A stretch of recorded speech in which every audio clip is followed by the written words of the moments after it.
ਕਾਂਗਰਸ ਦੇ ਦਰਮਿਆਨ ਦੁਬਾਰਾ ਫਿਰ ਉਸੇ ਤਰ੍ਹਾਂ ਦੀ ਜੰਗ ਸ਼ੁਰੂ ਹੋਣ ਵਾਲੀ ਹੈ ਜੋ ਅੱਜ ਤੋਂ 3-4 ਮਹੀਨੇ ਪਹਿਲਾਂ ਚੱਲਦੀ ਰਹੀ, ਜਿੰਨਾ ਚਿਰ ਤੱਕ ਸਿੱਧੂ ਸਾਹਿਬ ਪ੍ਰਧਾਨ ਨਹੀਂ ਬਣੇ। ਸਿੱਧੂ ਸਾਹਿਬ ਨੇ ਬਹੁਤ ਸਾਰੀਆਂ ਚਿੱਠੀਆਂ ਟਵੀਟ ਕੀਤੇ ਤੇ ਇੰਜ ਲੱਗਦਾ ਸੀ ਕਿ ਹੁਣ ਇਨਕਲਾਬ ਆਏਗਾ ਕਾਂਗਰਸ ਪਾਰਟੀ ਦੇ ਵਿੱਚ, ਤੇ ਉਹ ਇਨਕਲਾਬ ਪੰਜਾਬ ਦੀਆਂ ਸੜਕਾਂ ਤੇ ਵੀ ਦਿਸੇਗਾ।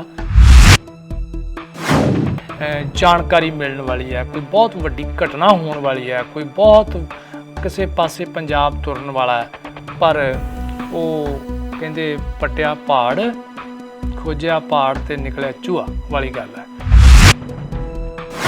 ਕਿ ਜਦੋਂ ਪੱਤਰਕਾਰਾਂ ਨੇ ਨਵਜੋਤ ਸਿੱਧੂ ਹੁਣਾਂ ਨੂੰ ਸਵਾਲ ਪੁੱਛਣ ਲਈ ਕੋਸ਼ਿਸ਼ ਕੀਤੀ ਤਾਂ ਉਹਨਾਂ ਕਿਹਾ ਵੀ ਸਿਰਫ ਖੇਤੀ ਬਿੱਲਾਂ ਨਾਲ ਸੰਬੰਧਿਤ ਹੀ ਸਵਾਲ ਪੁੱਛੇ ਜਾਣ, ਪਰ ਨਾਲ ਦੀ ਨਾਲ ਨਵਜੋਤ ਸਿੱਧੂ ਹੁਣੀ ਪਾਸਾ ਵੱਟ ਕੇ ਕਿਸੇ ਸਵਾਲ ਦਾ ਜਵਾਬ ਨਹੀਂ ਦਿੱਤਾ। ਕਿਸਾਨ ਅੰਦੋਲਨ ਨਾਲ ਜੁੜੀ ਸਭ ਤੋਂ ਵੱਡੀ ਚਿੰਤਾ ਵਾਲੀ ਗੱਲ ਹੈ, ਔਰ ਨੈਸ਼ਨਲ ਹਿਊਮਨ ਰਾਈਟਸ ਕਮਿਸ਼ਨ ਨੇ ਕਿਹਾ ਹੈ ਕਿ ਉੱਥੇ ਰਸਤੇ ਖਾਲੀ ਕਰਵਾਉਣੇ ਚਾਹੀਦੇ ਆ। ਸਵਾਲ ਉੱਠ ਰਹੇ ਨੇ ਕਿ ਸਰਕਾਰਾਂ ਜਿੰਨੀਆਂ ਵੀ ਨੇ, ਸਾਰੀਆਂ ਰਾਜਸੀ ਪਾਰਟੀਆਂ ਨੇ, ਇਹਨਾਂ ਨੇ ਵਾਅਦੇ ਬਹੁਤ ਕੀਤੇ ਆ, ਪਰ ਗਰਾਊਂਡ ਲੈਵਲ ਤੇ ਸਾਨੂੰ ਦਿੱਤਾ ਕੀ ਹੈ? ਇਹਨਾਂ ਸਮਿਆਂ ਦੇ ਵਿੱਚ ਸਭ ਤੋਂ ਵੱਧ ਇਹ ਹੋਇਆ ਕਿ ਸਭ ਤੋਂ ਵੱਧ ਨਸ਼ੇ ਇਸ ਪੱਧਰ ਤੱਕ ਵੱਧ ਗਏ ਆ ਕਿ ਹਰ ਰੋਜ਼ ਸਾਡੇ ਘਰਾਂ ਦੇ ਵਿੱਚ 70 ਵੇਚ ਰਹੇ ਨੇ। ਸਾਡੇ ਪਾਣੀ ਇੰਨੇ ਹੇਠਾਂ ਚਲੇ ਗਏ ਆ ਕਿ 5 ਪਾਣੀਆਂ ਦੇ ਇਸ ਧਰਤੀ ਨੂੰ ਇਹ ਫਿਕਰ ਪੈ ਗਿਆ ਕਿ ਆਉਣ ਵਾਲੀਆਂ ਨਸਲਾਂ ਨੂੰ ਅਸੀਂ ਪਾਣੀ ਛੱਡ ਕੇ ਵੀ ਜਾਵਾਂਗੇ ਕਿ ਨਹੀਂ ਜਾਵਾਂਗੇ। ਜ਼ਮੀਨਾਂ ਵਿਕ ਰਹੀਆਂ ਨੇ, ਕਰਜ਼ੇ ਲਏ ਜਾ ਰਹੇ ਨੇ, ਬੱਚਿਆਂ ਨੂੰ ਦੂਸਰੇ ਮੁਲਕਾਂ ਦੇ ਵਿੱਚ ਭੇਜਿਆ ਜਾ ਰਿਹਾ ਹੈ।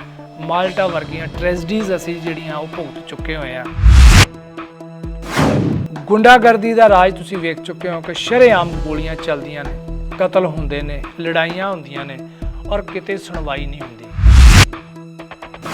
ਅਕਾਲੀਆਂ ਦੀ ਇਹ ਕੋਸ਼ਿਸ਼ ਹੁੰਦੀ ਹੈ ਕਿ ਅਸੀਂ ਦੁੱਧ ਧੋਤੇ ਆ, ਅਸੀਂ ਪੰਜਾਬ ਦਾ ਬਿਲਕੁਲ ਕੁਝ ਨਹੀਂ ਵਿਗਾੜਿਆ, ਤੇ ਕਾਂਗਰਸ ਪਾਰਟੀ ਦੀ ਆਪਣੀ ਕੋਸ਼ਿਸ਼ ਹੈ ਕਿ ਅਸੀਂ ਨਹੀਂ ਵਿਗਾੜਿਆ, ਇਹ ਸਭ ਕੁਝ ਅਕਾਲੀਆਂ ਨੇ ਵਿਗਾੜਿਆ।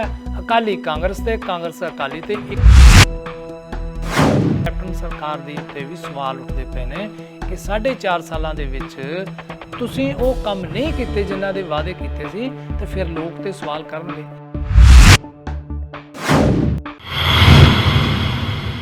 ਪ੍ਰੋਗਰਾਮ ਹੈਲੋ ਗਲੋਬਲ ਪੰਜਾਬ ਦੇ ਵਿੱਚ ਤੁਹਾਡਾ ਸਾਰਿਆਂ ਦਾ ਅਸੀਂ ਸਵਾਗਤ ਕਰਦੇ ਹਾਂ। ਸਾਰਿਆਂ ਨੂੰ ਸਤਿ ਸ੍ਰੀ ਅਕਾਲ, ਨਮਸਕਾਰ ਤੇ ਆਦਾਬ।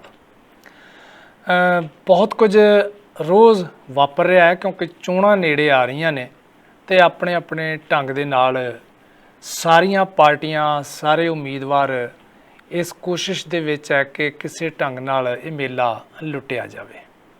ਲੇਕਿਨ ਸਮਾਂ ਬਹੁਤ ਅਸੀਂ ਲੰਘਾ ਚੁੱਕੇ ਹਾਂ 47 ਤੋਂ ਬਾਅਦ, ਤੇ ਖਾਸ ਤੌਰ ਤੇ ਜਦੋਂ ਤੋਂ ਪੰਜਾਬ ਦੀ ਦੁਬਾਰਾ ਵੰਡ ਹੋਈ ਹੈ, ਉਸ ਤੋਂ ਬਾਅਦ ਕੀ ਕੁਝ ਖਟਿਆ, ਕੀ ਕੁਝ ਅਸੀਂ ਗਵਾਇਆ, ਕੌਣ ਦੋਸ਼ੀ ਹੈ, ਲੋਕਾਂ ਦੇ ਸਾਹਮਣੇ ਅੱਜ ਥੋੜ੍ਹਾ ਜਿਹਾ ਲੇਖਾ ਜੋਖਾ ਕਰਾਂਗੇ ਕਿ ਆਪਾਂ ਨੂੰ ਮਿਲਿਆ ਕੀ ਹੈ 1947 ਤੋਂ ਬਾਅਦ ਹੁਣ ਤੱਕ, ਤੇ ਖਾਸ ਤੌਰ ਤੇ ਜਦੋਂ ਪੰਜਾਬ ਦੀ ਮੰਗ ਲੈ ਕੇ ਬੋਲੀ ਦੇ ਆਧਾਰ ਤੇ 1966 'ਚ ਬਣਿਆ, ਤੇ ਅਸੀਂ ਹੁਣ ਤੱਕ ਕੀ ਪਾਇਆ ਤੇ ਕੀ ਗਵਾਇਆ, ਇਹਨਾਂ ਤੇ ਗੱਲ ਕਰਾਂਗੇ। ਪਰ ਜੋ ਤਾਜ਼ਾ ਸਥਿਤੀ ਕੱਲ੍ਹ ਪਰਸੋਂ ਦੀ ਬਣੀ ਹੈ ਉਹ ਇਹ ਹੈ ਕਿ ਪਤਾ ਲੱਗਿਆ ਹੈ ਕਿ ਕਾਂਗਰਸ ਦੇ ਦਰਮਿਆਨ ਦੁਬਾਰਾ ਫਿਰ ਉਸੇ ਤਰ੍ਹਾਂ ਦੀ ਜੰਗ ਸ਼ੁਰੂ ਹੋਣ ਵਾਲੀ ਹੈ ਜੋ ਅੱਜ ਤੋਂ 3-4 ਮਹੀਨੇ ਪਹਿਲਾਂ ਚੱਲਦੀ ਰਹੀ, ਜਿੰਨਾ ਚਿਰ ਤੱਕ ਸਿੱਧੂ ਸਾਹਿਬ ਪ੍ਰਧਾਨ ਨਹੀਂ ਬਣੇ।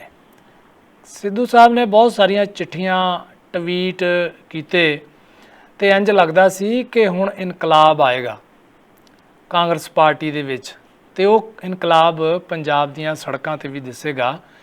ਪਰ ਸਿੱਧੂ ਸਾਹਿਬ ਦੀ ਉਹ ਜੋ ਗਰਮਾ ਗਰਮੀ ਸੀ ਉਹ ਇੱਕਦਮ ਬੈਠ ਗਈ, ਤੇ ਉਹਨਾਂ ਨੇ ਉਹੀ ਕਰ ਵਿਖਾਇਆ ਜੋ ਨਰਿੰਦਰ ਮੋਦੀ, ਹਾਲਾਂਕਿ ਉਹ ਅੰਤਰਰਾਸ਼ਟਰੀ ਪੱਧਰ ਤੇ ਆਪਣੇ ਆਪ ਨੂੰ ਪ੍ਰੋਜੈਕਟ ਕਰਦੇ ਆ।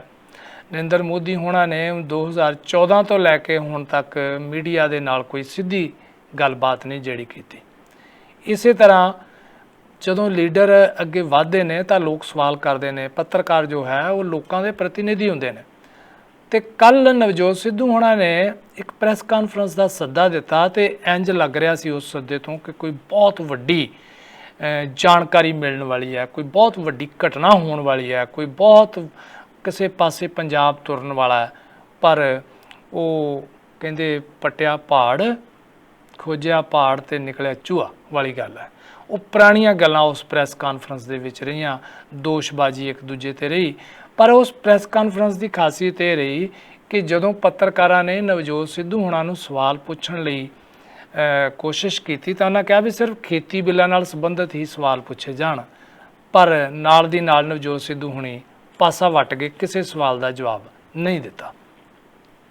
ਸੋ ਇਹ ਆਪਣੇ ਆਪ ਦੇ ਵਿੱਚ ਉਹਨਾਂ ਦੀ ਹਾਰ ਮੰਨਣ ਵਾਲੀ ਗੱਲ ਹੈ ਕਿ ਉਹ ਸਰਕਾਰ ਕੋਲੋਂ ਜੋ ਕੁਝ ਕਰਵਾਉਣਾ ਚਾਹੁੰਦੇ ਸੀ, ਕਿਉਂਕਿ ਤੁਹਾਨੂੰ ਯਾਦ ਹੈ ਕਿ ਨਵਜੋਤ ਸਿੱਧੂ ਹੁਣੀ ਜਦੋਂ ਬੁਰਜ ਜਵਾਹਰ ਸਿੰਘ ਵਾਲਾ ਵਿੱਚ ਪਹੁੰਚੇ ਸੀ ਤਾਂ ਸਾਹਿਬ ਸ੍ਰੀ ਗੁਰੂ ਗ੍ਰੰਥ ਸਾਹਿਬ ਜੀ ਦੀ ਬੇਅਦਬੀ ਵਾਲੇ ਮਸਲੇ ਦੇ ਉੱਤੇ ਲੋਕਾਂ ਨੂੰ ਲੱਗਿਆ ਸੀ ਕਿ ਹੁਣ ਬਹੁਤ ਜਲਦੀ ਇਹ ਮਸਲਾ ਹੱਲ ਹੋ ਜਾਏਗਾ ਤੇ ਦੋਸ਼ੀਆਂ ਨੂੰ ਸਜ਼ਾ ਦੇਣ ਵਾਲੇ ਪਾਸੇ ਸਰਕਾਰ ਤੁਰੇਗੀ, ਪਰ ਉਹ ਗੱਲ ਕਿਤੇ ਨੇਪਰੇ ਨਹੀਂ ਚੜੀ। ਇਸ ਦੇ ਨਾਲ ਨਾਲ ਹੋਰ ਵੀ ਘਟਨਾਵਾਂ ਨੇ, ਜਿਵੇਂ ਤੁਹਾਨੂੰ ਪਤਾ ਹੈ ਕਿਸਾਨ ਅੰਦੋਲਨ ਨਾਲ ਜੁੜੀ ਸਭ ਤੋਂ ਵੱਡੀ ਚਿੰਤਾ ਵਾਲੀ ਗੱਲ ਹੈ, ਔਰ ਨੈਸ਼ਨਲ ਹਿਊਮਨ ਰਾਈਟਸ ਕਮਿਸ਼ਨ ਨੇ ਕਿਹਾ ਹੈ ਕਿ ਉੱਥੇ ਰਸਤੇ ਖਾਲੀ ਕਰਵਾਉਣੇ ਚਾਹੀਦੇ ਆ। ਸਵਾਲ ਉੱਠ ਰਹੇ ਨੇ ਕਿ ਕਿਸਾਨਾਂ ਦੇ ਹਿਊਮਨ ਰਾਈਟਸ ਬਾਰੇ ਇਹ ਕਮਿਸ਼ਨ ਕਿਉਂ ਚੁੱਪ ਰਿਹਾ ਇੰਨੇ ਸਮੇਂ ਲਈ, ਕਿਉਂ ਹੁਣ ਉਹਨਾਂ ਨੂੰ ਯਾਦ ਆਈ ਕਿ ਲੋਕਾਂ ਦੇ ਜਿਹੜੇ ਮਨੁੱਖੀ ਅਧਿਕਾਰ ਨੇ ਉਹਨਾਂ ਦੀ ਵਾਇਲੇਸ਼ਨ ਹੋ ਰਹੀ ਹੈ। ਇਹ ਸਵਾਲ ਤਾਂ ਉੱਠਣਗੇ, ਲੋਕ ਕਰਨਗੇ, ਕਿਉਂਕਿ ਤਬਦੀਲੀ ਜਿਹੜੀ ਲੋਕਾਂ ਦੇ ਵਿੱਚ ਵੇਖਣ ਵਿੱਚ ਆਈ ਹੈ, ਖਾਸ ਤੌਰ ਤੇ ਇਸ ਕਿਸਾਨ ਅੰਦੋਲਨ ਤੋਂ ਬਾਅਦ, ਉਹਨੇ ਇਹ ਗੱਲ ਤਾਂ ਸਪਸ਼ਟ ਕਰ ਦਿੱਤੀ ਹੈ ਕਿ ਲੋਕਾਂ ਵਿੱਚ ਜਾਗਰੂਕਤਾ ਆਉਣੀ ਸ਼ੁਰੂ ਹੋਈ ਹੈ। ਇਹ ਕਿਸ ਪੱਧਰ ਤੇ ਆਉਂਦੀ ਹੈ ਇਹ ਤਾਂ ਆਉਣ ਵਾਲੇ ਸਮੇਂ ਵਿੱਚ ਤੇ ਇਲੈਕਸ਼ਨਾਂ 'ਚ ਹੀ ਪਤਾ ਲੱਗੇਗਾ। ਪਰ ਅੱਜ ਅਸੀਂ ਗੱਲ ਇਹ ਕਰਨੀ ਹੈ, ਤੁਹਾਡੇ ਵਿੱਚੋਂ ਸਾਡੇ ਬਹੁਤ ਸਾਰੇ ਦਰਸ਼ਕ ਵੱਡੀ ਉਮਰ ਦੇ ਨੇ ਜਿਨ੍ਹਾਂ ਨੇ ਪਿਛਲੇ ਸਮੇਂ ਦੇ ਕੁਝ ਵੇਖਿਆ। 1947 ਤੋਂ ਬਾਅਦ ਸਾਡੇ ਪੰਜਾਬ ਦੇ ਵਿੱਚ ਸਰਕਾਰਾਂ ਟੁੱਟਵੀਆਂ ਭੱਜਵੀਆਂ ਬਣਦੀਆਂ ਰਹੀਆਂ। ਲੰਮਾ ਸਮਾਂ ਪ੍ਰਤਾਪ ਸਿੰਘ ਕੈਰੋਂ ਹੋਣੀ ਜੋ ਨਵਾਂ ਪੰਜਾਬ ਹੈ ਉਸ ਤੋਂ ਪਹਿਲਾਂ ਉਹ ਮੁੱਖ ਮੰਤਰੀ ਰਹੇ, ਪਰ 1966 ਨਵੰਬਰ 1966 ਤੋਂ ਬਾਅਦ ਹੁਣ ਤੱਕ ਜਿਹੜੇ ਕੋਈ ਅਸੀਂ ਕਹਿ ਲਓ ਕਿ 50 ਸਾਲ ਕੱਢੇ ਆ, 50-55 ਸਾਲ ਜਿਹੜੇ ਸਾਡੇ ਆ, ਇਹਨਾਂ ਦੇ ਵਿੱਚ ਬਹੁਤ ਕੁਝ ਆਸ ਸੀ ਲੋਕਾਂ ਨੂੰ ਕਿ ਬਹੁਤ ਕੁਝ ਹੋਏਗਾ। ਕੁਝ ਸਮਾਂ ਤੇ ਲੰਮਾ ਸਮਾਂ ਰਾਸ਼ਟਰਪਤੀ ਰਾਜ ਵੀ ਇੱਥੇ ਰਿਹਾ, ਲੇਕਿਨ ਜੇਕਰ ਅਸੀਂ ਇੱਕ ਲੇਖਾ ਜੋਖਾ ਕਰੀਏ ਦੋਨਾਂ ਪਾਰਟੀਆਂ ਦਾ, ਤੇ ਕਾਂਗਰਸ ਪਾਰਟੀ ਕੋਈ 24 ਸਾਲ ਤੇ ਨਾਲ 2-4 ਮਹੀਨੇ ਰਾਜ ਕੀਤਾ ਉਹਨਾਂ ਨੇ ਪੰਜਾਬ ਦੇ ਉੱਤੇ, ਤੇ ਇਸੇ ਤਰ੍ਹਾਂ ਅਕਾਲੀ ਦਲ ਨੇ 23 ਸਾਲ ਤੇ ਕੁਝ ਮਹੀਨੇ ਰਾਜ ਕੀਤਾ। ਭਾਵ ਕਿ ਰਲਾ ਮਿਲਾ ਕੇ ਦੋਨਾਂ ਪਾਰਟੀਆਂ ਨੇ ਬਰਾਬਰ ਦਾ ਰਾਜ ਕੀਤਾ। ਜਦੋਂ ਰਾਸ਼ਟਰਪਤੀ ਰਾਜ ਰਿਹਾ ਉਦੋਂ ਕੇਂਦਰ ਦੇ ਵਿੱਚ ਕਾਂਗਰਸ ਦੀ ਸਰਕਾਰ ਰਹੀ ਹੈ, ਤੇ ਉਹ ਵੀ ਸਮਝੋ ਕਾਂਗਰਸ ਦੇ ਹਿੱਸੇ ਹੀ ਜਾਂਦਾ। ਹੁਣ ਗੱਲ ਇਹ ਹੈ ਕਿ ਇਹਨਾਂ ਸਮਿਆਂ ਦੇ ਦੌਰਾਨ ਅਸੀਂ ਕੀ ਖੱਟਿਆ ਪੰਜਾਬ ਦੇ ਵਿੱਚੋਂ, ਕਿਉਂਕਿ ਸਰਕਾਰਾਂ ਆਉਂਦੀਆਂ ਨੇ ਵਿਕਾਸ ਕਰਨ ਵਾਸਤੇ ਤਾਂ ਕਿ ਲੋਕਾਂ ਦੀਆਂ ਜੋ ਮੁਸ਼ਕਲਾਂ ਨੇ ਉਹ ਦੂਰ ਹੋਣ ਤੇ ਲੋਕ ਵਧੀਆ ਜੀਵਨ ਜਿਉ ਸਕਣ ਤੇ ਲੋਕੀ ਵਿਕਾਸ ਕਰਨ, ਸਟੇਟ ਵਿਕਾਸ ਕਰੇ, ਦੇਸ਼ ਵਿਕਾਸ ਕਰੇ। ਪਰ ਆਪਾਂ ਪਿਛਲੇ ਸਮੇਂ ਦੇ ਵਿੱਚ ਜੋ ਕੁਝ ਵਾਪਰਿਆ ਉਹ ਕੀ ਹੋਇਆ ਤੁਹਾਡੇ ਵੀ ਯਾਦਾਂ ਦੇ ਵਿੱਚ ਸ਼ਾਮਲ ਹੋਣਾ।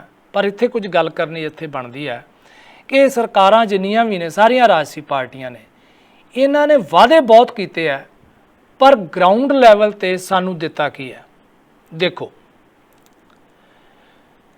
ਇਹਨਾਂ ਸਮਿਆਂ ਦੇ ਵਿੱਚ ਸਭ ਤੋਂ ਵੱਧ ਇਹ ਹੋਇਆ ਕਿ ਸਭ ਤੋਂ ਵੱਧ ਨਸ਼ੇ ਇਸ ਪੱਧਰ ਤੱਕ ਵੱਧ ਗਏ ਆ ਕਿ ਹਰ ਰੋਜ਼ ਸਾਡੇ ਘਰਾਂ ਦੇ ਵਿੱਚ 70 ਵਿਛ ਰਹੇ ਨੇ। ਸਾਡੇ ਪਾਣੀ ਇੰਨੇ ਹੇਠਾਂ ਚਲੇ ਗਏ ਆ ਕਿ 5 ਪਾਣੀਆਂ ਦੇ ਇਸ ਧਰਤੀ ਨੂੰ ਇਹ ਫਿਕਰ ਪੈ ਗਿਆ ਕਿ ਆਉਣ ਵਾਲੀਆਂ ਨਸਲਾਂ ਨੂੰ ਅਸੀਂ ਪਾਣੀ ਛੱਡ ਕੇ ਵੀ ਜਾਵਾਂਗੇ ਕਿ ਨਹੀਂ ਜਾਵਾਂਗੇ। ਔਰ ਇਹਦੇ ਨਾਲ ਨਾਲ ਇਹ ਧਰਤੀ ਦੇ ਉੱਤੇ ਲੋਕ ਮਿਹਨਤ ਕਰਨ ਵਾਲੇ ਆ, ਜਦੋਂ ਮਿਹਨਤ ਕਰਨ ਵਾਲਿਆਂ ਨੂੰ ਮੌਕੇ ਨਹੀਂ ਮਿਲਦੇ ਤਾਂ ਫਿਰ ਉਹ ਪ੍ਰਵਾਸ ਕਰਦੇ ਆ। ਪ੍ਰਵਾਸ ਸਾਡੇ ਲਈ, ਭਾਵੇਂ ਪੰਜਾਬੀਆਂ ਦੇ ਲਈ ਸ਼ੁਰੂ ਤੋਂ ਸਾਡੀ ਫਿਤਰਤ ਦੇ ਵਿੱਚ ਹੈ ਕਿ ਅਸੀਂ ਚੰਗੇ ਥਾਂ ਤੇ ਅੱਗੇ ਵਧਣਾ, ਪਰ ਇਹ ਪ੍ਰਵਾਸ ਜੋ ਹੋ ਰਿਹਾ ਹੈ ਇਹ ਮਜਬੂਰੀਆਂ ਵਿੱਚ ਹੋ ਰਿਹਾ। ਜ਼ਮੀਨਾਂ ਵਿਕ ਰਹੀਆਂ ਨੇ, ਕਰਜ਼ੇ ਲਏ ਜਾ ਰਹੇ ਨੇ, ਬੱਚਿਆਂ ਨੂੰ ਦੂਸਰੇ ਮੁਲਕਾਂ ਦੇ ਵਿੱਚ ਭੇਜਿਆ ਜਾ ਰਿਹਾ ਹੈ, ਮਾਲਟਾ ਵਰਗੀਆਂ ਟ੍ਰੈਜਡੀਜ਼ ਅਸੀਂ ਜਿਹੜੀਆਂ ਉਹ ਭੁਗਤ ਚੁੱਕੇ ਹੋਏ ਆ। ਔਰ ਇਹਦੇ ਨਾਲ ਇਹਦਾ ਫਾਇਦਾ ਵੇਖੋ ਕਿਵੇਂ ਉਠਾਇਆ ਗਿਆ। ਪ੍ਰਵਾਸ ਲੋਕੀ ਆਪਣੀ ਵਿਕਾਸ ਵਾਸਤੇ ਤਰੱਕੀ ਵਾਸਤੇ ਜਾਂਦੇ ਆ, ਪਰ ਨਾਲ ਦੀ ਨਾਲ ਜਿਹੜੇ ਪ੍ਰਵਾਸ ਕਰਵਾਉਣ ਵਾਲੇ ਇਮੀਗ੍ਰੇਸ਼ਨ ਵਾਲੇ ਏਜੰਟ ਨੇ, ਨਕਲੀ ਲੋਕ, ਉਹਨਾਂ ਨੇ ਕਿੰਨੇ ਘਰ ਬਰਬਾਦ ਕਰ ਦਿੱਤੇ ਆ। ਔਰ ਫਿਰ ਜ਼ਮੀਨਾਂ ਤੇ ਕਬਜ਼ੇ ਹੋਣ ਲੱਗ ਪਿਆ। ਰਾਜਨੀਤਿਕ ਪਾਰਟੀਆਂ ਦੇ ਇਸ ਤਰ੍ਹਾਂ ਦੇ ਵਿੰਗ ਬਣ ਗਏ ਹੋਏ ਆ। ਵੈਸੇ ਤੇ ਉਹ ਵਿੰਗਾਂ ਦਾ ਅਨਾਉਂਸ ਕਰਦੇ ਆ, ਇਸਤਰੀ ਵਿੰਗ ਹੈ, ਕਿਸਾਨ ਵਿੰਗ ਹੈ, ਯੂਥ ਵਿੰਗ ਹੈ, ਪਰ ਇਹ ਵਿੰਗ ਹੈ ਜਿਹਦਾ ਕਦੇ ਅਨਾਉਂਸ ਨਹੀਂ ਕੀਤਾ ਜਾਂਦਾ। ਰਾਜਸੀ ਪਾਰਟੀਆਂ ਉਹਨਾਂ ਗੁੰਡਿਆਂ ਨੂੰ ਸ਼ਰਨ ਦਿੰਦੀਆਂ ਨੇ ਜਿਹੜੇ ਜ਼ਮੀਨਾਂ ਤੇ ਕਬਜ਼ੇ ਕਰਦੇ ਆ, ਝਗੜੇ ਵਾਲੇ ਪਲਾਟਾਂ ਤੇ ਕਬਜ਼ੇ ਕਰਦੇ ਆ। ਫਿਰ ਸਾਡੇ ਬਠਿੰਡਾ ਵਾਲਾ ਇਲਾਕਾ ਜਿਹੜਾ, ਇਸ ਖਿੱਤੇ ਦੇ ਵਿੱਚ ਕੈਂਸਰ ਨੇ ਲੋਕਾਂ ਦੇ ਘਰਾਂ ਦੇ ਵਿੱਚ ਤੜਥੱਲੀ ਪਾਈ ਹੋਈ ਆ, ਔਰ ਇਹ ਬਾਕੀ ਸੂਬਿਆਂ ਦੇ ਬਾਕੀ ਵੱਧਦੀ ਹੋਈ ਆ। ਗੁੰਡਾਗਰਦੀ ਦਾ ਰਾਜ ਤੁਸੀਂ ਵੇਖ ਚੁੱਕੇ ਹੋ ਕਿ ਸ਼ਰੇਆਮ ਗੋਲੀਆਂ ਚੱਲਦੀਆਂ ਨੇ, ਕਤਲ ਹੁੰਦੇ ਨੇ, ਲੜਾਈਆਂ ਹੁੰਦੀਆਂ ਨੇ, ਔਰ ਕਿਤੇ ਸੁਣਵਾਈ ਨਹੀਂ ਹੁੰਦੀ। ਪੁਲਿਸ ਦੇ ਉੱਤੇ ਵੀ ਉਂਗਲੀ ਉੱਠਦੀ ਹੈ। ਦੋਸ਼ ਲੱਗਦੇ ਨੇ ਕਿ ਪੁਲਿਸ ਵੀ ਸਿਆਸੀ ਲੀਡਰਾਂ ਦੇ ਕਹਿਣੇ ਤੇ ਚੱਲਦੀ ਹੈ, ਔਰ ਲੀਡਰ ਜੋ ਆਪਣੇ ਹਿਸਾਬ ਨਾਲ ਇਹ ਕਾਰਵਾਈਆਂ ਕਰਵਾਉਂਦੇ ਨੇ। ਸਕੂਲਾਂ ਦਾ ਮਾੜਾ ਹੋ ਗਿਆ ਹਾਲ। 50% ਇਹੋ ਜਿਹੇ ਸਕੂਲ ਨੇ ਕਹਿੰਦੇ ਨੇ ਕਿ ਜਿੱਥੇ ਹੈਡ ਹੀ ਨਹੀਂ ਹੈਗੇ, ਕਈ ਥਾਵਾਂ ਤੇ ਟੀਚਰ ਹੀ ਹੈਗੇ ਨਹੀਂ, ਔਰ ਜੇ ਇੱਕ ਟੀਚਰ ਸਾਰੇ ਸਕੂਲ ਨੂੰ ਪੜ੍ਹਾ ਰਿਹਾ। ਇਹ ਸਾਡੀ ਵਿੱਦਿਆ ਦਾ ਹਾਲ ਹੈ। ਰਿਸ਼ਵਤ ਦਾ ਬੋਲਬਾਲਾ, ਸ਼ਾਮ ਲਾਟਾਂ ਦੇ ਉੱਤੇ ਨਜਾਇਜ਼ ਕਬਜ਼ੇ ਚੱਲਦੇ ਪਏ ਆ। ਆਂਗਨਵਾੜੀ ਵਰਕਰ, ਡੀਸੀ ਦਫ਼ਤਰਾਂ ਦੇ ਕਰਮਚਾਰੀ, ਅਧਿਆਪਕ, ਬੇਰੁਜ਼ਗਾਰ, ਪਟਵਾਰੀ, ਕਿੰਨੇ ਲੋਕ ਨੇ। ਆ ਪਿਛਲੇ ਦਿਨਾਂ ਦੇ ਵਿੱਚ ਕਿੱਡੀ ਵੱਡੀ ਟਰਾਂਸਪੋਰਟ ਦੀ ਹੜਤਾਲ ਚੱਲੀ ਆ, ਉਹ ਸੜਕਾਂ ਦੇ ਉੱਤੇ ਉਤਰਿਆ। ਕਿਸਾਨੀ ਤਬਾਹ ਹੋ ਰਹੀ ਹੈ। ਕਿਸਾਨੀ, ਨਿੱਕੀ ਕਿਸਾਨੀ, ਕਹਿੰਦੇ ਨੇ ਕਿ ਜਿਹੜਾ ਵੱਡਾ ਕਿਸਾਨ ਹੈ ਜਿਹਦੇ ਕੋਲ ਜ਼ਿਆਦਾ ਜ਼ਮੀਨਾਂ ਨੇ ਉਹਨਾਂ ਨੂੰ ਕੋਈ ਫਰਕ ਨਹੀਂ ਪੈ ਰਿਹਾ, ਤੇ ਉਹ ਲੋਕ ਸੜਕਾਂ ਤੇ ਵੀ ਨਹੀਂ ਆਏ। ਉਹ ਲੋਕ ਦਿੱਲੀ ਦੇ ਬਾਰਡਰਾਂ ਤੇ ਵੀ ਨਹੀਂ ਬੈਠੇ। ਉੱਥੇ ਅਗਰ ਬੈਠਾ ਹੈ ਤਾਂ ਛੋਟਾ ਕਿਸਾਨ ਬੈਠਾ ਹੈ, ਅੱਧਾ ਕਿੱਲੇ ਤੋਂ ਲੈ ਕੇ 2.5-3 ਕਿੱਲੇ 4 ਵਾਲੇ ਬੈਠੇ ਨੇ ਉੱਥੇ, ਜਿਨ੍ਹਾਂ ਨੂੰ ਆਪਣੀ ਹੋਂਦ ਦਾ ਖਤਰਾ ਪਿਆ ਹੋਇਆ ਕਿ ਜੇਕਰ ਇਹ ਖੇਤੀ ਕਾਨੂੰਨ ਲਾਗੂ ਹੁੰਦੇ ਆ ਤਾਂ ਸਾਡਾ ਬਣੇਗਾ ਕੀ। ਉਦਯੋਗ ਦੀ ਹਾਲਤ ਇੱਥੇ ਤੁਸੀਂ ਦੇਖ ਚੁੱਕੇ ਹੋ ਕਿ ਕਿੰਨੇ ਇੱਥੋਂ ਉਦਯੋਗ ਇੱਥੋਂ ਸ਼ਿਫਟ ਹੋ ਚੁੱਕੇ ਹੋਏ ਆ। ਸਰਕਾਰਾਂ ਦੀਆਂ ਪਾਲਿਸੀਆਂ ਇਸ ਤਰ੍ਹਾਂ ਦੀਆਂ ਲਈਆਂ। ਖੰਨਾ, ਗੋਬਿੰਦਗੜ੍ਹ, ਲੁਧਿਆਣੇ ਦੇ ਵਿੱਚ ਚਿਮਨੀਆਂ ਕਿੰਨੀਆਂ ਦੇ ਵਿੱਚੋਂ ਧੂੰਏਂ ਨਿਕਲਣੇ ਜਿਹੜੇ ਆ ਉਹ ਬੰਦ ਹੋ ਗਏ ਆ। ਆਸ ਤੇ ਸੀ ਕਿ ਇਸ ਇਲਾਕੇ ਦੇ ਵਿੱਚ ਖੇਤੀ ਨਾਲ ਜੁੜਿਆ ਹੋਇਆ ਉਦਯੋਗ ਆਏਗਾ, ਜਿਵੇਂ ਕਿ ਬਾਕੀ ਪਹਿਲਾਂ ਉਦਯੋਗ ਨੇ, ਤੇ ਨੌਜਵਾਨ ਇੱਥੇ ਬਹੁਤ ਵੱਡੀ ਪੱਧਰ ਤੇ ਰੁਜ਼ਗਾਰ ਮਿਲੇਗਾ, ਪਰ ਹੋਇਆ ਕੁਝ ਨਹੀਂ। ਇੰਨੀ ਲੰਮੀ ਫਹਿਰਿਸਤ ਹੈ। ਹਰੀ ਕ੍ਰਾਂਤੀ ਤੋਂ ਬਾਅਦ ਆਸ ਬੱਝੀ ਸੀ ਇੱਕ ਬਹੁਤ ਵੱਡੀ ਕਿ ਇੱਕ ਬਹੁਤ ਵੱਡਾ ਜਿਹੜਾ ਇਨਕਲਾਬ ਇੱਥੇ ਆਏਗਾ, ਪਰ ਸਰਕਾਰਾਂ ਨੇ ਵੋਟਾਂ ਲੈਣ ਵਾਸਤੇ ਵੱਖ-ਵੱਖ ਐਲਾਨ ਕਰਕੇ ਪੰਜਾਬੀਆਂ ਨੂੰ ਸਿਰਫ ਤੇ ਸਿਰਫ ਮੰਗਤੇ ਬਣਾਉਣ ਵਾਲੇ ਪਾਸੇ ਲੈ ਕੇ ਗਏ ਆ। ਅਸੀਂ ਹੁਣ ਸਰਕਾਰਾਂ ਵੱਲ ਵੇਖਦੇ ਰਹਿੰਦੇ ਹਾਂ ਕਿ ਕਦੋਂ ਊਠ ਦਾ ਬੁੱਲ ਡਿੱਗੂਗਾ ਤੇ ਸਾਡੇ ਪੱਲੇ ਪਊਗਾ। ਭਾਵ ਕਿ ਕਦੋਂ ਸ਼ਗਨ ਸਕੀਮਾਂ ਮਿਲਣਗੀਆਂ, ਕਦੋਂ ਫੀਸਾਂ ਮਾਫ ਹੋਣਗੀਆਂ, ਕਦੋਂ ਸਮਾਰਟਫੋਨ ਮਿਲਣਗੇ, ਕਦੋਂ ਫ੍ਰੀ ਬਿਜਲੀ ਹੋਏਗੀ, ਕਦੋਂ ਘਰ। ਬਈ ਜੇਕਰ ਸਾਨੂੰ ਸਭ ਕੁਝ ਫ੍ਰੀ ਦੇਣਾ ਹੈ ਤੇ ਫਿਰ ਇਹਦੇ ਨਾਲ ਇਹ ਵੀ ਦੱਸੋ ਕਿ ਸੂਬੇ ਦੀ ਆਮਦਨ ਕਿੱਥੋਂ ਹੋਏਗੀ, ਕਿੱਥੋਂ ਚੀਜ਼ਾਂ ਤੁਸੀਂ ਲੈ ਕੇ ਆਓਗੇ। ਫਿਰ ਟੈਕਸ ਵਧੇਗਾ, ਜਾਂ ਜਿਹੜੇ ਲੋਕ ਜਿਨ੍ਹਾਂ ਨੂੰ ਤੁਸੀਂ ਸਬਸਿਡੀਆਂ ਨਹੀਂ ਦਿੰਦੇ ਉਹਨਾਂ ਉੱਤੇ ਬੋਝ ਵਧੇਗਾ। ਇਹ ਵੀ ਤਾਂ ਬਿਲਕੁਲ ਸਪਸ਼ਟ ਹੈ ਨਾ ਕਿ ਜੇ ਆਮਦਨ ਨਹੀਂ ਹੈਗੀ ਤਾਂ ਫਿਰ ਖਰਚੇ ਜਿਹੜੇ ਆ ਉਹ ਕਿੱਥੋਂ ਚੱਲਣਗੇ। ਇਹਦੇ ਨਾਲ ਅਸੀਂ ਪਿਛਲੇ ਸਮੇਂ ਦੇ ਵਿੱਚ ਕੁਝ ਖਾਸ ਮੂਵਮੈਂਟਸ ਨੇ ਜਿਨ੍ਹਾਂ ਦਾ ਪੰਜਾਬ ਦੇ ਉੱਤੇ ਅਸਰ ਪਿਆ। ਪਹਿਲਾਂ ਨਕਸਲੀ ਮੂਵਮੈਂਟ ਚੱਲੀ ਇੱਥੇ, ਉਦੋਂ ਬਹੁਤ ਵੱਡਾ ਕਾਂਡ ਕੀਤਾ ਗਿਆ। ਭਾਵੇਂ ਉਹਦੇ ਵਿੱਚ ਉਹਨਾਂ ਗਰੁੱਪਾਂ ਦੇ ਵਿੱਚ ਵੀ ਕੁਝ ਗਲਤ ਲੋਕ ਆਏ, ਉਹਨਾਂ ਨੇ ਨੁਕਸਾਨ ਕੀਤਾ, ਪਰ ਉਸ ਮੂਵਮੈਂਟ ਦੇ ਦੌਰਾਨ ਬਹੁਤ ਵੱਡਾ ਨੌਜਵਾਨਾਂ ਦਾ ਕਾਂਡ ਹੋਇਆ। ਤੁਸੀਂ ਜਸਵੰਤ ਸਿੰਘ ਕੰਵਲ ਹੋਣਾ ਦਾ ਨਾਵਲ ਪੜ੍ਹ ਸਕਦੇ ਹੋ, ਲਹੂ ਦੀ ਲੋ।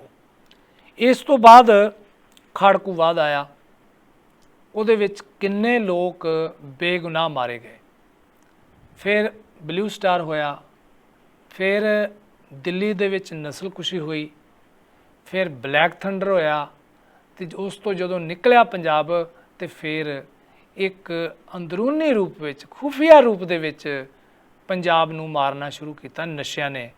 ਔਰ ਅੱਜ ਤੁਸੀਂ ਨਸ਼ਿਆਂ ਦੀ ਹਾਲਤ ਜਿਹੜੀ ਆ ਉਹ ਵੇਖ ਚੁੱਕੇ ਹੋ। ਇਸ ਤੋਂ ਵੀ ਖਤਰਨਾਕ ਰਾਜਨੀਤਿਕ ਪਾਰਟੀਆਂ ਨੇ ਸਾਨੂੰ ਇਸ ਸਮੇਂ ਦੇ ਦੌਰਾਨ ਟੋਹ ਲਿਆ। ਇੱਥੇ ਕਮਜ਼ੋਰੀ ਲੋਕਾਂ ਦੀ ਵੀ ਹੈ, ਟੋਹ ਲਿਆ ਕਿ ਇਹਨਾਂ ਨੂੰ ਧਰਮ ਦੇ ਨਾਂ ਤੇ ਭੜਕਾਇਆ ਜਾ ਸਕਦਾ ਹੈ, ਹਿਲਾਇਆ ਜਾ ਸਕਦਾ ਹੈ, ਔਰ ਉਹ ਹੋਇਆ।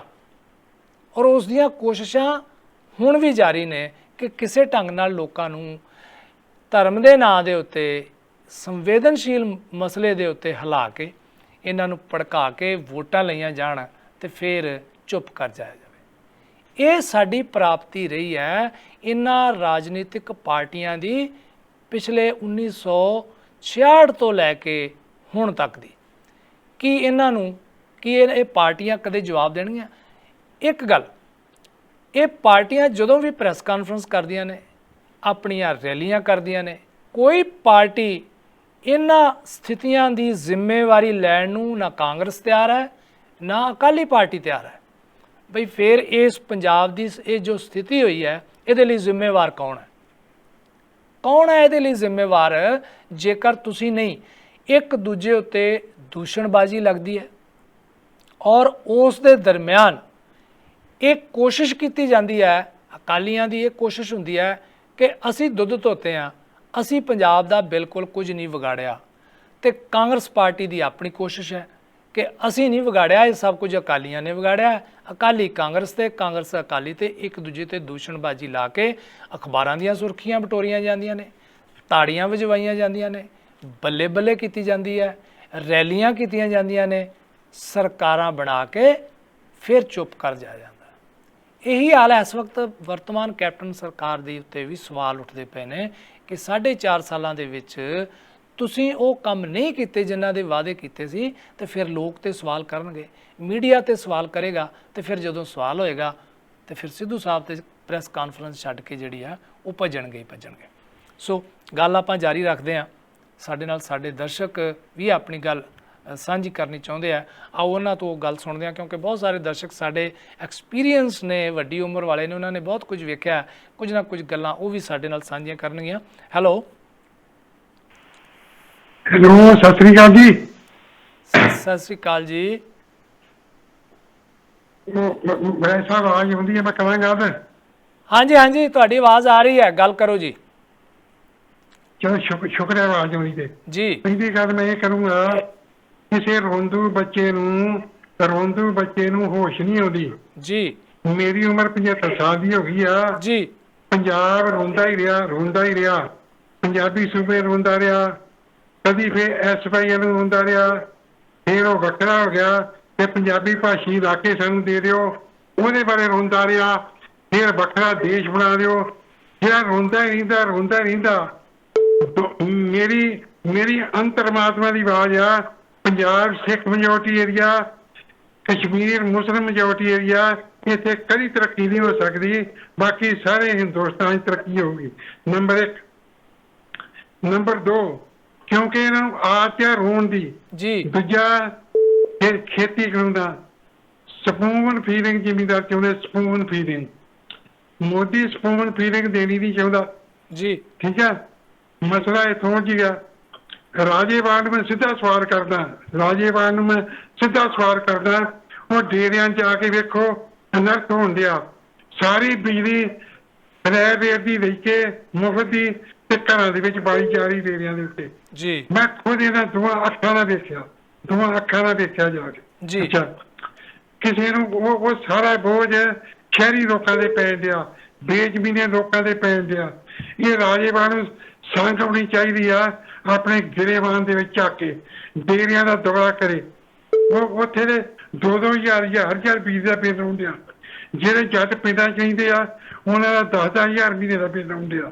ਸਤਿ ਸ਼੍ਰੀ ਅਕਾਲ ਜੀ। ਜੀ, ਸ਼ੁਕਰੀਆ।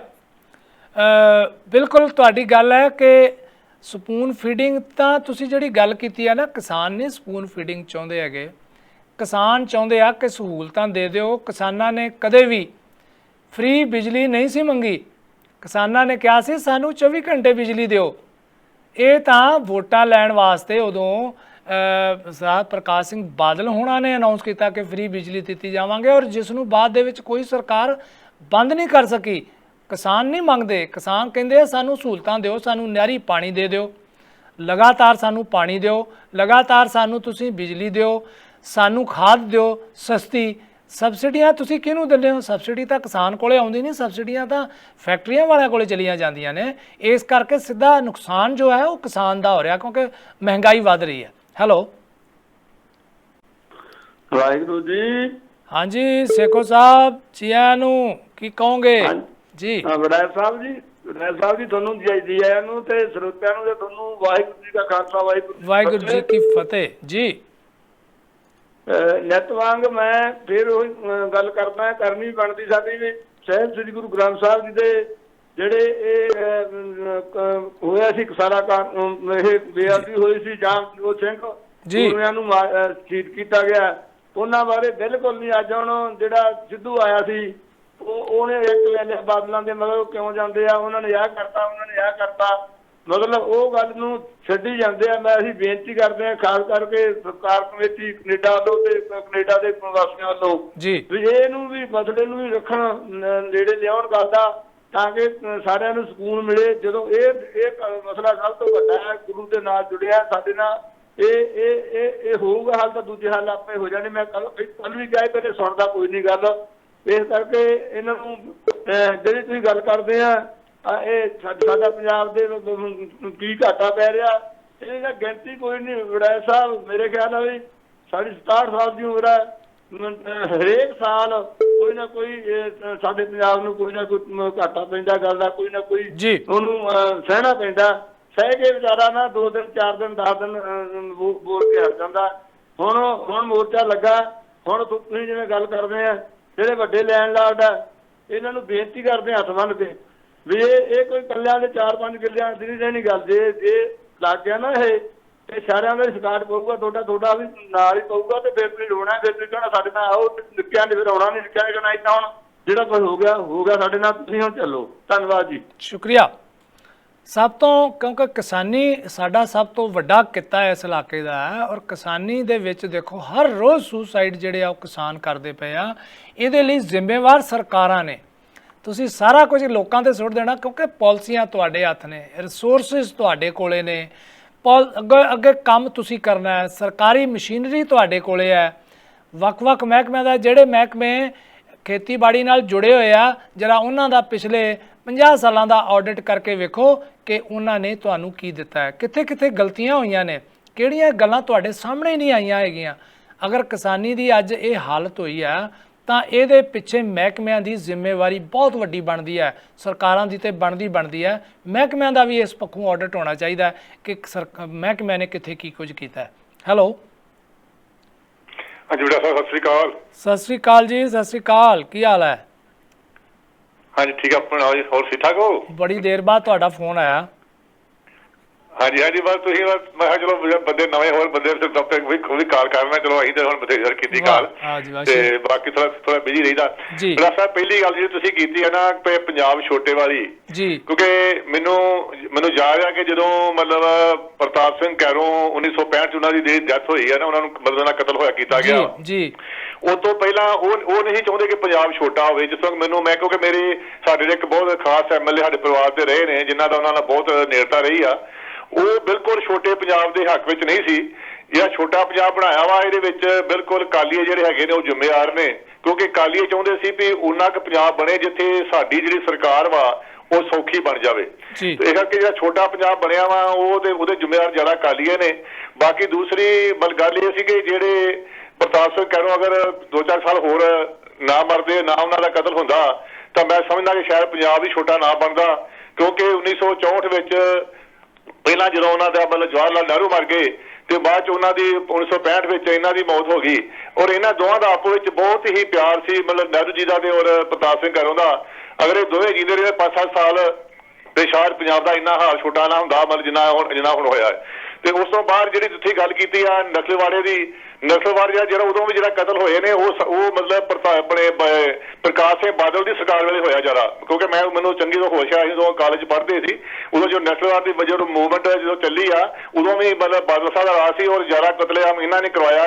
ਤੇ ਜਿਹੜਾ 84 ਦਾ ਇਲੈਕਸ਼ਨ ਹੋਇਆ ਵਾ ਉਹਦੇ ਵਿੱਚ ਵੀ ਕਾਲੀਏ ਜਿੰਨੇ ਜੇ ਕਾਂਗਰਸ ਨੇ ਮਤਲਬ ਅਟੈਕ ਕੀਤਾ ਆ ਤਾਂ ਕਾਲੀਏ ਵੀ ਉਹਨੇ ਜ਼ਿੰਮੇਵਾਰ ਨੇ। ਬਿਲਕੁਲ ਬਿਲकुल ਬਿਲकुल ਸ਼ੀਨਾ ਸਾਹਿਬ ਇਹਦੇ ਵਿੱਚ ਕੋਈ ਗੱਲ ਸ਼ੱਕ ਜੀ ਸ਼ੀਨਾ ਸਾਹਿਬ ਤੁਹਾਡੀ ਗੱਲ ਬਿਲਕੁਲ ਜਾਇਜ਼ ਆ ਕਿ ਇਹ ਸਿਆਸੀ ਪਾਰਟੀਆਂ ਪੰਜਾਬ ਦੀ ਅੱਜ ਦੀ ਸਥਿਤੀ ਵਾਸਤੇ ਜ਼ਿੰਮੇਵਾਰ ਨੇ। ਕਿਸੇ ਇੱਕ ਜਾਂ ਦੋ ਤੇ ਇਹ ਨਹੀਂ ਕਹਿ ਸਕਦਾ ਇਹ ਤੇ ਘੱਟ ਹੈ ਤੇ ਇਸ ਤੇ ਜ਼ਿਆਦਾ ਦੋਸ਼ ਹੈ। ਜਿਨ੍ਹਾਂ ਨੇ ਰਾਜ ਕੀਤਾ ਉਹਨਾਂ ਦੇ ਉੱਤੇ ਉਹਨਾਂ ਦੇ ਗਲਾਂ ਦੇ ਵਿੱਚ ਹੀ ਇਹ ਦੋਸ਼ ਦੀਆਂ ਪੱਠੀਆਂ ਪੈਣੀਆਂ ਚਾਹੀਦੀਆਂ ਨੇ, ਜਿਨ੍ਹਾਂ ਨੇ ਅੱਜ ਪੰਜਾਬ ਨੂੰ ਇਸ ਸਥਿਤੀ ਵਿੱਚ ਲਿਆ ਕੇ ਖੜਾ ਕਰ ਦਿੱਤਾ ਹੈ ਕਿ ਸਾਡੀ ਨੌਜਵਾਨੀ ਪਰੇਸ਼ਾਨ ਹੋਈ ਪਈ ਹੈ, ਕਿਸਾਨੀ ਪਰੇਸ਼ਾਨ ਹੋਈ ਪਈ ਹੈ, ਔਰਤਾਂ ਜਿਹੜੀਆਂ ਨੇ ਉਹਨਾਂ ਦੀ ਸਿਕਿਉਰਿਟੀ ਦੀ ਸਥਿਤੀ ਇੱਥੇ ਵੇਖੋ ਤੁਸੀਂ ਦੇਖਦੇ ਹੋ ਕਿੰਨੀਆਂ ਘਟਨਾਵਾਂ ਹੋ ਰਹੀਆਂ ਨੇ, ਉਦਯੋਗ ਦੀ ਮਾੜੀ ਹਾਲਤ ਹੋ ਚੁੱਕੀ ਹੋਈ ਹੈ। ਇਸ ਦੇ ਲਈ ਸਾਰੀਆਂ ਸਿਆਸੀ ਪਾਰਟੀਆਂ ਹੀ ਜ਼ਿੰਮੇਵਾਰ ਹੈ। ਗੱਲ ਆਪਾਂ ਜਾਰੀ ਰੱਖਾਂਗੇ, ਮਿਲਦੇ ਹਾਂ ਇੱਕ ਬ੍ਰੇਕ ਤੋਂ ਬਾਅਦ। ਪ੍ਰੋਗਰਾਮ ਹੈਲੋ ਗਲੋਬਲ ਪੰਜਾਬ ਦੇ ਵਿੱਚ ਤੁਹਾਡਾ ਸਾਰਿਆਂ ਦਾ ਦੂਸਰੇ ਹਿੱਸੇ ਵਿੱਚ ਸਵਾਗਤ ਹੈ। ਸਾਡੇ ਨਾਲ ਸਾਡੇ ਦਰਸ਼ਕ ਵੀ ਜੁੜੇ ਹੋਏ ਆ, ਪਰ ਇਸ ਤੋਂ ਪਹਿਲਾਂ ਕਿ ਫੋਨ ਤੇ ਗੱਲ ਕਰੀਏ ਅਸੀਂ ਤੁਹਾਨੂੰ ਦੱਸ ਦਈਏ ਕਿ ਤੁਸੀਂ ਸਾਡੇ ਨਾਲ ਵੱਖ-ਵੱਖ ਪਲੇਟਫਾਰਮਸ ਦੇ ਉੱਤੇ ਸਾਡੇ ਨਾਲ ਜੁੜੇ ਹੋ ਸਕਦੇ ਹੋ। ਸਾਡੀਆਂ ਫ੍ਰੀ ਐਪਸ ਨੇ roku ਤੇ ਇਸੇ ਤਰ੍ਹਾਂ Amazon Fire TV ਤੋਂ ਗਲੋਬਲ ਪੰਜਾਬ TV ਦੀਆਂ iOS ਪਲੇ ਸਟੋਰ ਹੈ, ਇਹਨਾਂ ਤੋਂ ਤੁਸੀਂ ਸਾਨੂੰ ਡਾਊਨਲੋਡ ਕਰਕੇ ਆਪਣੇ ਫੋਨਸ ਦੇ ਉੱਤੇ ਵੀ ਵੇਖ ਸਕਦੇ ਹੋ। ਸਾਡੀਆਂ ਵੈਬਸਾਈਟਸ ਨੇ Twitter @globalpunjab ਤੇ ਵੀ ਤੁਸੀਂ ਸਾਨੂੰ ਫੋਲੋ ਕਰ ਸਕਦੇ ਹੋ, ਇੰਸਟਾਗ੍ਰਾਮ ਤੇ ਔਰ ਵੈਬਸਾਈਟਸ ਦੇ ਉੱਤੇ। ਸਾਡੇ ਨਾਲ ਇਸੇ ਤਰ੍ਹਾਂ ਜੁੜੇ ਰਹੋ, ਅੱਗੇ ਪ੍ਰੋਗਰਾਮ ਸ਼ੇਅਰ ਕਰਦੇ ਰਹੋ ਤਾਂ ਕਿ ਆਪਾਂ ਇਸ ਗੱਲ ਨੂੰ ਵੱਡੇ ਪੱਧਰ ਤੇ ਲਿਜਾ ਸਕੀਏ। ਜਿਹੜੀਆਂ ਵੀ ਆਪਾਂ ਗੱਲਾਂ ਕਰਦੇ ਹਾਂ ਜਾਂ ਤੁਹਾਡੇ ਵਿਚਾਰ ਹੁੰਦੇ ਆ, ਆਓ ਗੱਲ ਕਰਦੇ ਹਾਂ ਸਾਡੇ ਨਾਲ ਦਰਸ਼ਕਾਂ ਦੀ। ਹੈਲੋ, ਕੌਣ ਨੇ ਸਾਡੇ ਨਾਲ ਜੀ ਇਸ ਵਕਤ? ਹੈਲੋ ਹਾਂਜੀ, ਕੌਣ ਬੋਲ ਰਹੇ ਹੋ? ਹਾਂਜੀ ਹਾਂਜੀ ਸਤਿ ਸ਼੍ਰੀ ਅਕਾਲ ਸਰ। ਹਾਂਜੀ ਸ਼ੇਰਗਿੱਲ ਸਾਹਿਬ। ਹਾਂਜੀ ਮੈਂ ਤਾਂ ਸਰ ਇਹ ਕਹਿਣਾ ਚਾਹੁੰਦਾ ਵੀ ਇਸ ਸਿਸਟਮ ਨੂੰ ਖਰਾਬ ਕਰਨ ਵਾਸਤੇ ਸਭ ਤੋਂ ਪਹਿਲਾਂ ਤਾਂ ਅਸੀਂ ਦੋਸ਼ੀ ਹਾਂ ਜਿਨ੍ਹਾਂ ਨੇ ਦਾਰੂਆਂ ਪੀ ਕੇ ਪਕੌੜੇ ਖਾ ਕੇ ਵੋਟਾਂ ਪਾਈਆਂ ਜੀ। ਤੇ ਨੰਬਰ 2 ਦੋਸ਼ੀ ਨੇ ਉਹ ਜਿਹੜੇ ਕਹਿੰਦੇ ਨੇ ਪੰਜਾਬ ਪੰਜਾਬੀਆਂ ਦਾ ਤੇ ਮੇਰਾ ਘਰ ਤੇਰਾ ਸੈ ਜੀ ਹੈ ਜੀ, ਠੀਕ ਹੈ ਜੀ। ਉਹ ਤੋਂ ਬਾਅਦ ਸਾਰਾ ਗੱਲ ਹੈ ਵੀ ਹੁਣ ਦੇਖੋ ਇਹ ਸੇਵਾਦਾਰ ਨਹੀਂ ਰਹੇ, ਜਿਹੜੇ ਐਮਐਲਏ ਪੋਲੀਟੀਕਲ ਲੋਕ ਸੇਵਾਦਾਰ ਨੇ, ਇਹ ਡੀਲਰ ਬਣ ਗਏ ਸਰ, ਡੀਲਰ। ਇਹ ਬੜੀਆਂ ਗੱਡੀਆਂ ਲੈ ਕੇ ਆ ਰਹੇ ਨੇ, ਪਿੰਡਾਂ ਦੇ ਵਿੱਚ ਘੁੰਮ ਰਹੇ ਨੇ ਵੀ ਮੈਨੂੰ ਟਿਕਟ ਮਿਲ ਗਈ, ਮੈਨੂੰ ਮਿਲ ਗਈ। ਇਹ ਹੁਣ ਦੇਖੋ ਕਿੰਨੀ ਵਾਰੀ ਪੰਜਾਬੀਆਂ ਨੂੰ ਵੇਚ ਚੁੱਕੇ ਆ। ਇਹ ਹੁਣ ਪੰਜਾਬੀਆਂ ਨੇ ਸਮਝਣਾ ਵੀ ਤੁਸੀਂ ਬਾਰ-ਬਾਰ ਇਹਨਾਂ ਦੇ ਹੱਥੋਂ ਵਿਗੜਨਾ ਜਾਂ ਇਹਨਾਂ ਦੇ ਹੱਥੋਂ ਬਚਣਾ। ਇਹ ਸਰ ਸਾਨੂੰ ਆਪ ਸੋਚ ਚਾਹੀਦੀ ਹੈ ਵੀ ਅਸੀਂ ਰੋਡ ਤੇ ਤੁਰੇ ਜਾਂਦੇ ਆ ਵੀ ਅਸੀਂ ਖੱਡੇ 'ਚ ਡਿੱਗਣਾ ਜਾਂ ਅਸੀਂ ਆਪਣਾ ਬਚ ਕੇ ਚੱਲਣਾ ਜੀ, ਜਾਂ ਅਸੀਂ ਕਿਸੇ ਗੱਡੀ ਥੱਲੇ ਆਉਣਾ ਜਾਂ ਬਚ ਕੇ ਚੱਲਣਾ। ਇਹ ਹੁਣ ਇਹਨਾਂ ਨੂੰ ਸੋਚਣਾ ਪਊਗਾ। ਜੇ ਇਹਨਾਂ ਦੀ ਗੱਡੀਆਂ ਦੇਖ ਕੇ, ਇਹਨਾਂ ਦੀਆਂ ਖੀਰਾਂ ਜਾਂ ਸ਼ਰਾਬ ਦੇਖ ਕੇ ਇਹਨਾਂ ਨਾਲ ਫਸਣਾ ਤਾਂ ਫਸ ਜਾਣ ਜੀ, ਇਹ ਕੁਝ ਨਹੀਂ ਹੋ ਸਕਦਾ। Thank you sir. ਆਪਣੇ ਇੱਕ ਗੱਲ ਅਕਸਰ ਚੱਲਦੀ ਹੁੰਦੀ ਆ ਪਰਿਵਾਰਾਂ ਦੇ ਵਿੱਚ, ਪੰਜਾਬੀਆਂ ਦੇ ਵਿੱਚ, ਵੀ ਸ਼ਰੀਕੇ ਦੀ ਕੋਸ਼ਿਸ਼ ਹੁੰਦੀ ਆ ਕਿ ਸ਼ਰੀਕੇ ਦੇ ਜਿਹੜਾ ਮੁੰਡਾ ਹੈ ਨਾ ਉਹਨੂੰ ਦਾਰੂ ਤੇ ਲਾ ਲਿਆ ਜਾਵੇ। ਇਹ ਤਾਂ ਹੁਣ ਉਹਨਾਂ ਤੇ ਡਿਪੈਂਡ ਕਰਦਾ ਨਾ ਕਿ ਉਹਨਾਂ ਨੇ ਦਾਰੂ ਤੇ ਲੱਗਣਾ ਕਿ ਨਹੀਂ। ਤੇ ਰਾਜਸੀ ਪਾਰਟੀਆਂ ਵੀ ਆਪਣੇ ਲੋਕਾਂ ਦੇ ਨਾਲ ਸ਼ਰੀਕੇਬਾਜ਼ੀ ਵਾਲਾ ਹੀ ਕੰਮ ਕਰਦੀਆਂ ਨੇ ਕਿ ਇਹਨਾਂ ਨੂੰ ਕਿਸੇ ਨਾ ਕਿਸੇ ਢੰਗ ਨਾਲ ਰੇਵੜੀਆਂ ਤੇ ਲਾ ਲਵੋ। ਹੈਲੋ ਹਾਂਜੀ ਹਾਂਜੀ, ਕੌਣ ਬੋਲ ਰਹੇ ਹੋ? हाँ मैं रमेश शर्मा बोल रहा जी। सत श्री नमस्कार। वाह जी वाह देश जी, की हाल चाल है ਤੁਹਾਡਾ? बस बहुत ਵਧੀਆ, ਬਹੁਤ ਵਧੀਆ ਜੀ। ਜੀ ਜੀ, ਕੀ ਕਹੋਗੇ? ਹਾਂਜੀ, ਪਹਿਲਾਂ ਤਾਂ ਤੁਸੀਂ ਜੀ ਦੇਖੋ ਇੰਨੇ ਸਟਾਰਟਿੰਗ ਵਿੱਚ ਇੰਨੇ ਕੁਐਸਚਨ ਰੱਖ ਦਿੱਤੇ ਆ, ਪੂਰੀ ਕਿਤਾਬ ਤੁਸੀਂ ਖੋਲ ਕੇ ਰੱਖ ਦਿੱਤੀ ਆ ਜੀ, ਹਨਾ।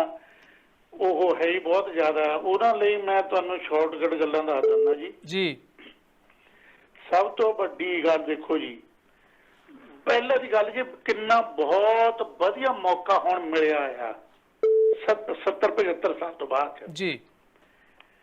ਹੁਣ ਜਿਹੜੀ ਡੋਰ ਆ ਆਪਣੇ ਹੱਥ ਦੇ ਵਿੱਚ ਆ ਜੀ ਜੀ। ਹੁਣ ਤੁਸੀਂ ਉਹ ਗੱਡੀਆਂ ਲੈ ਕੇ ਘੁੰਮਦੇ, ਜੇ ਨਹੀਂ ਘੁੰਮਦੇ ਉਹਨਾਂ ਨੂੰ ਛੱਡੋ, ਅਕਾਲੀਆਂ ਨੂੰ ਛੱਡੋ, ਕਾਂਗਰਸ ਨੂੰ ਛੱਡੋ।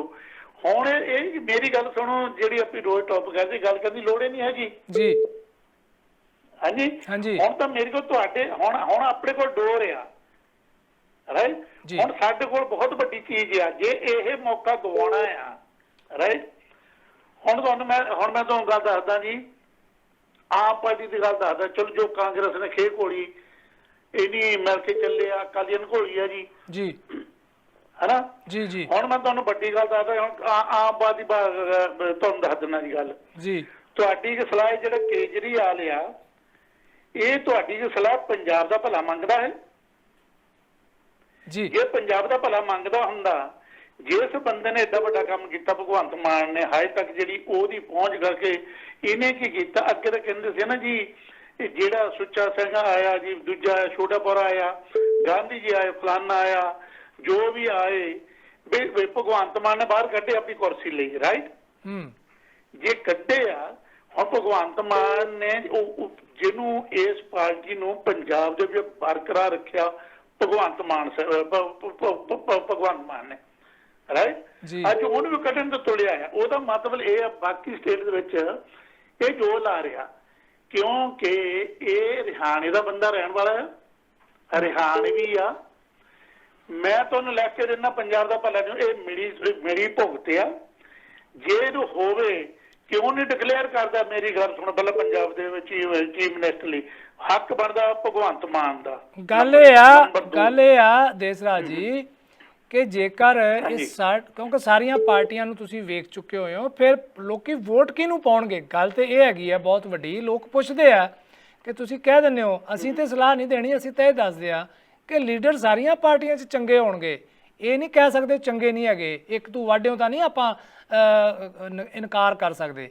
ਲੀਡਰ ਚੰਗੇ ਵੀ ਹੋਣਗੇ, ਲੀਡਰ ਚੰਗੇ ਚੁਣਨਾ ਲੋਕਾਂ ਦਾ ਕੰਮ ਹੈ। ਲੇਕਿਨ ਲੋਕਾਂ ਵਿਚਾਰਿਆਂ ਨੂੰ ਤੁਸੀਂ ਦੇਖਿਆ ਕਿ ਕਦੇ ਇੱਥੇ ਤੀਰਥ ਸਥਾਨਾਂ ਵਾਸਤੇ ਬੱਸਾਂ ਚਲਾ ਕੇ ਉਦੋਂ ਅਕਾਲੀ ਸਰਕਾਰ ਨੇ ਲੋਕਾਂ ਨੂੰ ਉਧਰ ਨੂੰ ਘੁਮਾ ਦਿੱਤਾ।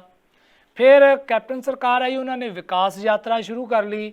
ਸੋ ਇਹੋ ਜਿਹੀਆਂ ਪਾਲਿਸੀਜ਼ ਬਣਾਉਂਦੇ ਆ ਤੇ ਲੋਕ ਵਿਚਾਰੇ ਅਖੀਰ ਦੇ ਵਿੱਚ ਵੋਟਾਂ ਪਾਉਣ ਵੇਲੇ ਉਹਨਾਂ ਨੂੰ ਪਤਾ ਨਹੀਂ ਲੱਗਦਾ ਕਿ ਹੋ ਕੀ ਗਿਆ। ਹੁਣ ਵੇਖੋ, ਇਹ ਗੱਲ ਕਿਸੇ ਤੋਂ ਲੁਕੀ ਛੁਪੀ ਨਹੀਂ ਕਿ ਵੋਟਾਂ ਤੋਂ ਪਹਿਲਾਂ ਕਰੋੜਾਂ ਰੁਪਈਆ ਰਾਤੋਂ ਰਾਤ ਜਾ ਕੇ ਘਰਾਂ ਦੇ ਵਿੱਚ ਵੰਡਿਆ ਜਾਂਦਾ ਹੈ, ਦਾਰੂ ਵੰਡੀ ਜਾਂਦੀ ਹੈ। ਉਹੀ ਲੀਡਰ ਜਿਹੜੇ ਸਟੇਜ ਤੇ ਖਲੋ ਕੇ ਕਹਿੰਦੇ ਨੇ ਕਿ ਜੀ ਇਸ ਤਰ੍ਹਾਂ ਦਾ ਕੰਮ ਨਹੀਂ ਹੋਣਾ ਚਾਹੀਦਾ, ਉਹਨਾਂ ਦੇ ਪਾਰਟੀ ਵਰਕਰ ਜਾ ਕੇ ਮੁੜ ਕੇ ਰਾਤ ਨੂੰ ਘਰਾਂ ਦੇ ਵਿੱਚ ਲੋਕਾਂ ਦੇ ਘਰਾਂ 'ਚ ਸ਼ਰਾਬ ਪਹੁੰਚਾਉਂਦੇ ਆ, ਦਥੀਆਂ ਪਹੁੰਚਾਉਂਦੇ ਨੇ ਨੋਟਾਂ ਦੀਆਂ।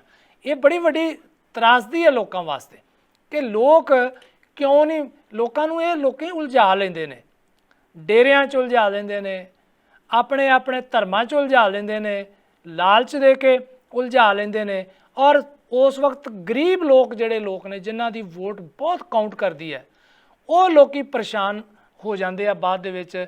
ਜਦੋਂ ਚੋਣਾਂ ਹੁੰਦੀਆਂ ਨੇ ਇਹ ਲੋਕੀ ਉਹਨਾਂ ਨੂੰ ਵਰਗਲਾ ਲੈਂਦੇ ਆ ਔਰ ਪਰੇਸ਼ਾਨ ਵੀ ਉਹੀ ਬਾਅਦ ਦੇ ਵਿੱਚ ਹੁੰਦੇ ਆ ਜਦੋਂ ਉਹਨਾਂ ਦੀ ਕਿਤੇ ਸੁਣਵਾਈ ਨਹੀਂ ਹੁੰਦੀ। ਉਹਨਾਂ ਨੂੰ ਲੱਗਦਾ ਹੈ ਕਿ ਜਿਹੜੇ ਸਾਨੂੰ 1000-2000 ਰੁਪਏ ਵੋਟ ਦੇ ਮਿਲਦੇ ਆ ਉਹ ਲੈ ਲਵੋ, 5 ਸਾਲ ਤੇ ਇਹਨਾਂ ਨੇ ਸਾਨੂੰ ਪੁੱਛਣਾ ਨਹੀਂ। ਗੱਲ ਇਹ ਹੈ ਕਿ ਉਸ ਵੱਡੀ ਵੋਟ ਨੂੰ ਪ੍ਰਭਾਵਿਤ ਕਰਨ ਦਾ ਲੋੜ ਹੈ ਲੋਕਾਂ ਤੱਕ ਕਿ ਲੋਕ ਉਸ ਵੋਟ ਨੂੰ ਜੋ ਜਾਗਰੂਕ ਕਰਨ ਜਿਨ੍ਹਾਂ ਨੇ ਤਖਤੇ ਪਲਟਣੇ ਹੁੰਦੇ ਆ। ਹੈਲੋ ਹਾਂਜੀ ਜੀ ਆਇਆਂ ਨੂੰ। ਹਾਂਜੀ ਹਾਂਜੀ, ਕੌਣ ਬੋਲ ਰਹੇ ਹੋ? ਹਾਂਜੀ ਵੜੈਲ ਸਾਹਿਬ, ਸਤਿ ਸ੍ਰੀ ਅਕਾਲ। ਸਤਿ ਸ੍ਰੀ ਅਕਾਲ ਜੀ। ਹਾਂਜੀ, ਮੈਂ ਹਰਭਜਨ ਚੇਰਾ ਬੋਲਦਾ ਜੀ ਕੈਲਗਰੀ ਤੋਂ। ਜੀ ਜੀ ਹਰਭਜਨ ਜੀ, ਜੀ ਆਇਆਂ ਨੂੰ। ਹਾਂਜੀ, ਬੜੀ ਦੇਰ ਬਾਅਦ ਤੁਹਾਡੇ ਨਾਲ ਗੱਲ ਕਰਨ ਦਾ ਮੌਕਾ ਮਿਲਿਆ। ਹਾਂਜੀ, ਸੋ ਮੈਂ ਤੁਹਾਡੀ ਸਾਰੀ ਜਿੰਨਾ ਤੁਸੀਂ ਸ਼ੁਰੂ ਕੀਤੀ ਆ ਸਾਰੀਆਂ ਗੱਲਾਂ ਉਹ ਸੁਣੀਆਂ ਬੜੇ ਧਿਆਨ ਨਾਲ। ਮੈਂ ਉਹਦਾ ਤਾਂ ਮੈਂ ਸਾਰਾ ਪ੍ਰੋਗਰਾਮ ਹਰ ਰੋਜ਼ ਸੁਣਦਾ ਤੁਹਾਡਾ। ਸ਼ੁਕਰੀਆ। ਤੇ ਉਹਦੇ ਵਿੱਚ ਤੁਸੀਂ ਸਾਰਾ ਕੁਛ ਜੋ ਕੁਛ ਵੀ ਅੱਜ ਕੱਲ ਹੋ ਰਿਹਾ, ਜੋ ਸਿੱਖਾਂ ਨਾਲ ਜਾਂ ਜੋ ਪੰਜਾਬ ਨਾਲ ਜੋ ਕੁਛ ਵੀ ਹੋ ਰਿਹਾ, ਤੁਸੀਂ ਸਾਰਾ ਕੁਛ ਤਕਰੀਬਨ ਗਿਣਾ ਦਿੱਤਾ ਜੀ। ਤੇ ਉੱਥੋਂ ਇੰਝ ਲੱਗਦਾ ਜਿੱਦਾਂ ਵੀ ਇਹ ਤੰਦ ਨਹੀਂ ਟੁੱਟਿਆ, ਤਾਣੀ ਟੁੱਟੀ ਹੋਆ ਸਾਰੀ। ਬਿਲਕੁਲ। ਸੋ ਇਹਨੂੰ ਗੱਠਣ ਵਾਸਤੇ ਮੇਰਾ ਨਹੀਂ ਖਿਆਲ ਵੀ ਜੋ ਇਸ ਤਰ੍ਹਾਂ ਦਾ ਜੋ ਵਾਤਾਵਰਨ ਮੈਂ ਦੇਖਦਾ ਰਾਜਨੀਤਿਕ ਦਾ, ਉਹ ਸਾਰਾ ਕੁਝ ਦੇਖ ਕੇ ਮਨ ਏਦਾਂ ਹੋ ਜਾਂਦਾ ਬਈ ਨਾ ਤਾਂ ਅਸੀਂ ਇੱਥੇ ਬੈਠੇ ਕੁਝ ਕਰ ਸਕਦੇ ਹਾਂ ਤੇ ਨਾ ਇਹਦਾ ਕੋਈ ਉਪਾਅ ਦੀਦਾ ਜੀ। ਕਿਉਂਕਿ ਤੁਸੀਂ 1947 ਤੋਂ ਲੈ ਕੇ ਦੇਖ ਲਓ ਅੱਜ ਤੱਕ ਕਦੀ ਸਿੱਖਾਂ ਨੂੰ ਕਿਸੇ ਦੀ ਗੱਲ ਦਾ ਕੋਈ ਇਨਸਾਫ ਨਹੀਂ ਮਿਲਿਆ, ਮੇਰਾ ਖਿਆਲ। ਜੀ ਬਿਲਕੁਲ ਦਰੁਸਤ ਹੈ ਤੁਹਾਡੀ ਗੱਲ। ਹੈਲੋ, ਤੁਹਾਡੀ ਕਾਲ ਹਰਭਜਨ ਜੀ ਸਾਡੇ ਕੋਲੋਂ ਡ੍ਰੌਪ ਹੋ ਗਈ ਹੈ। ਤੁਸੀਂ ਦੁਬਾਰੇ ਕੋਸ਼ਿਸ਼ ਕਰ ਸਕਦੇ ਹੋ। ਸਾਡੇ ਨਾਲ ਦੂਸਰੇ ਕਾਲਰ ਵੀ ਜੁੜੇ ਹੋਏ ਆ। ਹੈਲੋ ਹੈਲੋ ਹਰਭਜਨ ਜੀ, ਅਸੀਂ ਮਾਫੀ ਚਾਹਾਂਗੇ, ਤੁਹਾਡੀ ਕਾਲ ਕੱਟੀ ਗਈ ਹੈ। ਸਿਗਨਲ ਜਿਹੜਾ ਉਹ ਕਿਤੋਂ ਵਿੱਚੋਂ ਡ੍ਰੌਪ ਹੋ ਗਿਆ। ਤੁਸੀਂ ਦੁਬਾਰੇ ਕੋਸ਼ਿਸ਼ ਕਰ ਲੈਣਾ ਅਗਰ ਹੁੰਦੀ ਹੈ। ਹੈਲੋ, ਸਾਡੇ ਦੂਸਰੇ ਕਾਲਰ ਨੇ। ਬੜਾ ਸਤਿ ਸ਼੍ਰੀ ਅਕਾਲ ਪਿਆਰਾ ਸਿੰਘ। ਸਤਿ ਸ਼੍ਰੀ ਅਕਾਲ ਪਿਆਰਾ ਸਿੰਘ ਜੀ। ਜੀ ਸਿਰਫ ਹਾਜ਼ਰੀ ਲਵਾਉਣੀ ਆ, ਤਾਂ ਟਾਈਮ ਬੜਾ ਘੱਟ ਹੋ ਤੁਹਾਡੇ ਕੋਲ। ਤੇ ਬਾਕੀ ਮੇਰੇ ਖਿਆਲ ਮਸਲੇ ਤਾਂ ਇੰਨੇ ਕੋਈ ਪਾਰਟੀ ਹੱਲ ਨਹੀਂ ਕਰ ਸਕਦੀ। ਮੇਰੇ ਖਿਆਲ ਸਿੱਧੂ ਇਕੱਲਾ ਬੰਦਾ ਹੈ ਜਿਹੜਾ ਹੱਲ ਕਰਦਾ, ਕਿਉਂਕਿ ਹੁਣ ਦੁਨੀਆ ਭਰ ਦੇ ਗੁਰੂ ਇਕੱਠੇ ਕੀਤੇ ਹੋਏ 35-36 ਤੋਂ ਨਗ ਪਾਏ ਹੋਏ। ਮੇਰੇ ਖਿਆਲ ਉਹੀ ਬੰਦਾ ਹੱਲ ਕਰ ਸਕਦਾ ਹੈਗਾ। ਧੰਨਵਾਦ ਉਹਨਾਂ ਪ੍ਰਸ਼ੰਸਕਾਂ ਦੇ। ਅੱਜ ਕੱਲ੍ਹ ਹੁਣ ਲੱਭਦੇ ਨੇ ਹੈਗੇ ਇੱਕ ਸਭ ਤੋਂ ਜ਼ਿਆਦਾ ਸੁਰਿੰਦਰ ਡੱਲਾ ਜਿਹੜਾ ਇੰਨਾ ਪ੍ਰਸ਼ੰਸਕ ਸੀਗਾ, ਜਿਹੜਾ ਕਿ ਉਹਨੂੰ ਪਤਾ ਸੀਗਾ ਸਿੱਧੂ ਨੂੰ ਪਿਸ਼ਾਬ ਵੀ ਕਿੰਨੇ ਵਜੇ ਆਉਣਾ। ਉਹ ਵੀ ਮੇਰੇ ਖਿਆਲ ਅੰਨਾ ਹਜ਼ਾਰੇ ਕੋਲ ਨੂੰ ਚਲਾ ਗਿਆ, ਹੁਣ ਕੋਈ ਬੋਲਦਾ ਨਹੀਂ ਹੈਗਾ। ਮੇਰੇ ਖਿਆਲ ਆਪਾਂ ਉਹਨੂੰ ਸਿੱਧੂ ਨੂੰ ਲੈ ਜਾਈਏ ਮੋਰੇ, ਉਹਨੂੰ ਸਾਰੇ ਗੁਰਾਂ ਦਾ ਪਤਾ ਕਿ ਉਹੀ ਬੰਦਾ ਸਾਰੀ ਦੁਨੀਆ ਦੇ ਹੱਲ ਕਰ ਸਕਦਾ ਕਿ ਜਿੰਨੇ ਕੋਲ ਗੁਰੂ ਬਣਾਇਆ। ਧੰਨਵਾਦ ਜੀ, ਸ਼ੁਕਰੀਆ ਪਿਆਰਾ ਸਿੰਘ ਜੀ। ਇਸ ਤੋਂ ਪਹਿਲਾਂ ਜਿਵੇਂ ਸਰ ਭਜਨ ਸਿੰਘ ਹੋਣੀ ਗੱਲ ਕਰਦੇ ਪਏ ਸੀਗੇ ਸ਼ੇਰਾ ਜੀ ਕਿ ਸਿੱਖਾਂ ਨੂੰ ਇਨਸਾਫ ਨਹੀਂ ਮਿਲਿਆ। ਅਗਰ ਅੱਜ ਕੁਝ ਲੋਕਾਂ ਦੇ ਮਨਾਂ ਵਿੱਚ ਇਹ ਸਵਾਲ ਉੱਠ ਰਿਹਾ ਹੈ ਕਿ ਉਹਨਾਂ ਨੂੰ ਉਹਨਾਂ ਦੇ ਧਰਮ ਨੂੰ ਇਸ ਸਮੇਂ ਦੇ ਦੌਰਾਨ ਇਨਸਾਫ ਨਹੀਂ ਮਿਲਿਆ, ਇਹ ਸੋਚ ਅਗਰ ਇੰਨੇ ਸਾਲਾਂ 75 ਸਾਲਾਂ ਬਾਅਦ ਆਜ਼ਾਦ ਭਾਰਤ ਦੇ ਵਿੱਚ ਸਿੱਖਾਂ ਦੇ ਮਨਾਂ ਵਿੱਚ ਆ ਰਹੀ ਹੈ ਤਾਂ ਇਹਦੇ ਲਈ ਜ਼ਿੰਮੇਵਾਰ ਕੌਣ ਹੈ? ਕੇਂਦਰ ਦੇ ਵਿੱਚ ਆਈਆਂ ਸਾਰੀਆਂ ਸਰਕਾਰਾਂ ਜਿਨ੍ਹਾਂ ਨੇ ਇਸ ਖਿੱਤੇ ਨੂੰ ਸਿਰਫ ਤੇ ਸਿਰਫ ਆਪਣੇ ਮੁਫਾਦ ਲਈ ਵਰਤਿਆ ਤੇ ਇੱਥੋਂ ਦੇ ਲੋਕਾਂ ਨੂੰ ਖੁਸ਼ਹਾਲ ਕਰਨ ਵਾਸਤੇ ਕੁਝ ਨਹੀਂ ਕੀਤਾ, ਕਿਉਂਕਿ ਪੰਜਾਬ ਦੇ ਉੱਤੇ ਸਾਰਿਆਂ ਦੀ ਟੇਕ ਹੁੰਦੀ ਸੀ। 47 ਤੋਂ ਬਾਅਦ ਜਦੋਂ ਖੁਰਾਕ ਦੀ ਗੱਲ ਹੋਈ ਹੈ, ਵਿਸਤਾਰ 'ਚ ਨਹੀਂ ਜਾਂਦੇ, ਤੇ ਪੰਜਾਬ ਨੇ ਹਿੰਦੁਸਤਾਨ ਦਾ ਭੁੱਖਾ ਢਿੱਡ ਭਰਿਆ। ਤੇ ਇਸ ਵਕਤ ਹਾਲਤ ਇਹ ਹੈ ਕਿ ਕਣਕ ਸਾਂਭੀ ਨਹੀਂ ਜਾਂਦੀ, ਝੋਨਾ ਸਾਂਭਿਆ ਨਹੀਂ ਜਾਂਦਾ, ਪਰ ਪੰਜਾਬ ਦਾ ਆਪਣਾ ਬੁਰਾ ਹਾਲ ਹੋ ਗਿਆ। ਹੈਲੋ ਜੀ। ਹਾਂਜੀ, ਸਤਿ ਸ਼੍ਰੀ ਅਕਾਲ ਜੀ। ਬਰੈਸਾ, ਮੈਂ ਭੁਪਿੰਦਰ ਹੁੰਦਲ ਸ਼ਿਕਾਗੋ ਤੋਂ ਫਰੈਂਡਸ ਆਫ ਪੰਜਾਬ ਫਾਊਂਡੇਸ਼ਨ ਤੋਂ ਬੋਲ ਰਿਹਾ ਜੀ। ਜੀ ਹੁੰਦਲ ਸਾਹਿਬ, ਜੀ ਆਇਆਂ ਨੂੰ ਸਤਿ ਸ਼੍ਰੀ ਅਕਾਲ। ਜੀ ਸਤਿ ਸ਼੍ਰੀ ਅਕਾਲ ਜੀ। ਤੁਸੀਂ ਸਟਾਰਟ ਵੇਲੇ ਬਹੁਤ ਸੋਹਣੀ ਸਮਰੀ ਕੀਤੀ ਹੈ ਜੋ ਪੰਜਾਬ ਦੇ ਵਿੱਚ ਡਿਕਲਾਈਨ ਹੋ ਰਿਹਾ, ਹਰ ਇੱਕ ਇਸ਼ੂ, ਡਰੱਗਸ ਹੈ, ਲਾ ਐਂਡ ਆਰਡਰ ਹੈ, ਕੁਆਲਿਟੀ ਆਫ ਐਜੂਕੇਸ਼ਨ ਹੈ, ਫਾਰਮਰਾਂ ਦੀ ਪਲਾਈਟ ਹੈ, ਧਰਤੀ ਜਿਹੜੀ ਆ ਉਹ ਪੋਲੂਟਡ ਇੰਨੀ ਹੋ ਰਹੀ ਆ, ਪਾਣੀ ਥੱਲੇ ਜਾ ਰਿਹਾ। ਇਹ ਸਾਰੀਆਂ ਚੀਜ਼ਾਂ ਫਾਸਟ ਡਿਕਲਾਈਨ ਹੋ ਰਹੀਆਂ। ਬੈਡ ਪਾਰਟ ਤੇ ਆ ਸ਼ੁਰੂ 'ਚ 47 ਤੋਂ ਬਾਅਦ ਡਿਕਲਾਈਨ ਬਹੁਤ ਘੱਟ ਸੀ, ਹੁਣ ਤਾਂ ਪਿਛਲੇ 10-15 ਸਾਲ ਤੇ ਬਹੁਤ ਜ਼ਿਆਦਾ ਵੱਧ ਗਿਆ। ਤੇ ਨੈਚੁਰਲੀ ਇਹਦੇ 'ਚ ਤੁਸੀਂ ਡਿਵੈਲਪਮੈਂਟ ਦਾ ਵੀ ਇਸ਼ੂ ਲਿਆਂਦਾ। ਦੇਖੋ ਡਿਵੈਲਪਮੈਂਟ ਜੇ ਦੇਖੀਏ ਤਾਂ ਕਿਹੜੀਆਂ ਵੱਡੀਆਂ ਸੜਕਾਂ ਬਣ ਗਈਆਂ, ਬੜੇ ਮਾਲ ਬਣ ਗਏ, ਪਰ ਉਹ ਜਿਹੜੀ ਡਿਵੈਲਪਮੈਂਟ ਸਟਰਕਚਰ ਇਹਨਾਂ ਨੇ ਕੀਤੀ ਜ਼ਿਆਦਾ ਉਹਨੂੰ ਬੈਲੈਂਸ ਨਹੀਂ ਰੱਖਿਆ। ਹਿਊਮਨ ਡਿਵੈਲਪਮੈਂਟ ਜਿਹੜੀ ਮਿਸਿੰਗ ਰਹੀ ਆ ਇੰਨੇ ਸਾਲ, ਉਹਦੀਆਂ ਐਲਜ਼ ਨੇ ਸਾਰੀਆਂ, ਜਿਹਦੇ 'ਚ ਕੋਈ ਆਪਣੀ ਐਜੂਕੇਸ਼ਨ ਠੀਕ ਨਹੀਂ, ਹੈਲਥ ਠੀਕ ਨਹੀਂ, ਡਰੱਗ ਚੱਲ ਰਹੀਆਂ, ਲਾ ਐਂਡ ਆਰਡਰ, ਕਿਉਂਕਿ ਇਨਸਾਨੀਅਤ ਵਾਲਾ ਪਾਸਾ ਵੀ ਬਹੁਤ ਜ਼ਰੂਰੀ ਸੀ ਉਹਨਾਂ ਨੂੰ ਡਿਵੈਲਪ ਕਰਨਾ ਜੀ। ਤੇ ਦੇਖੋ ਅਲਟੀਮੇਟਲੀ ਤੇ ਲੀਡਰਸ਼ਿਪ ਹੀ ਹੈ ਨਾ ਡੈਮੋਕ੍ਰੈਟਿਕ ਸਿਸਟਮ ਦੇ ਵਿੱਚ, ਤੇ ਵੀ ਜਿਨ੍ਹਾਂ ਨੇ ਡਾਇਰੈਕਸ਼ਨ ਅਡਾਪਟ ਕਰਨੀ, ਜਿਨ੍ਹਾਂ ਨੇ ਡਾਇਰੈਕਸ਼ਨ ਦੇਣੀ, ਜਿਨ੍ਹਾਂ ਨੇ ਸਿਸਟਮ ਚੈੱਕ ਕਰਨੇ, ਉਹ ਤੇ ਸਾਡੇ ਹੁਣ ਲੀਡਰਸ਼ਿਪ ਤੇ ਆਪਣੇ ਆਪ ਦੇ ਫਾਇਦੇ ਲਈ ਰਹਿ ਗਈ ਆ, ਹੋਰ ਤਾਂ ਕਿਸੇ ਲਈ ਹੈ ਨਹੀਂ। ਇਹ ਤੇ ਆਪਾਂ ਨੂੰ ਹੁਣ ਸਾਰਿਆਂ ਨੂੰ ਪਤਾ। ਸਵਾਲ ਇਹ ਆਉਂਦਾ ਵੀ ਇਹਦੇ ਚੋਂ ਨਿਕਲਣਾ ਕਿਵੇਂ ਆ। ਹੁਣ ਦੇਖੋ ਇਹਦੇ ਚੋਂ ਨਿਕਲਣਾ ਤੇ ਡੈਮੋਕ੍ਰੇਸੀ ਆਫਟਰ ਆਲ, ਜਾਂ ਕੋਈ ਇਹੋ ਜਿਹੀ ਪਾਰਟੀ ਹੋਵੇ ਜਾਂ ਇਹੋ ਜਿਹਾ ਲੀਡਰ ਉੱਠੇ ਜਿਹੜਾ ਇਹ ਕਹੇ ਵੀ ਮੈਂ ਤਾਂ ਸਾਰਾ ਸਿਸਟਮ ਹੀ ਅਪਸਾਈਡ ਡਾਊਨ ਕਰ ਦੇਣਾ, ਜਿਹਦਾ ਪ੍ਰੂਵਨ ਰੈਕਡ ਹੋਵੇ, ਉਹ ਹੁਣ ਬੜਾ ਮੁਸ਼ਕਿਲ ਤੇ ਔਖਾ ਹੋ ਜਾਂਦਾ। ਪਰ ਉਹਦੇ ਬਿਨਾਂ ਤਾਂ ਡੈਮੋਕ੍ਰੈਟਿਕ ਸਿਸਟਮ ਦੇ ਵਿੱਚ ਇਹਨੂੰ ਮੋੜ ਪਾਉਣਾ ਬਹੁਤ ਹੀ ਜ਼ਿਆਦਾ ਔਖਾ ਹੋ ਜਾਊਗਾ।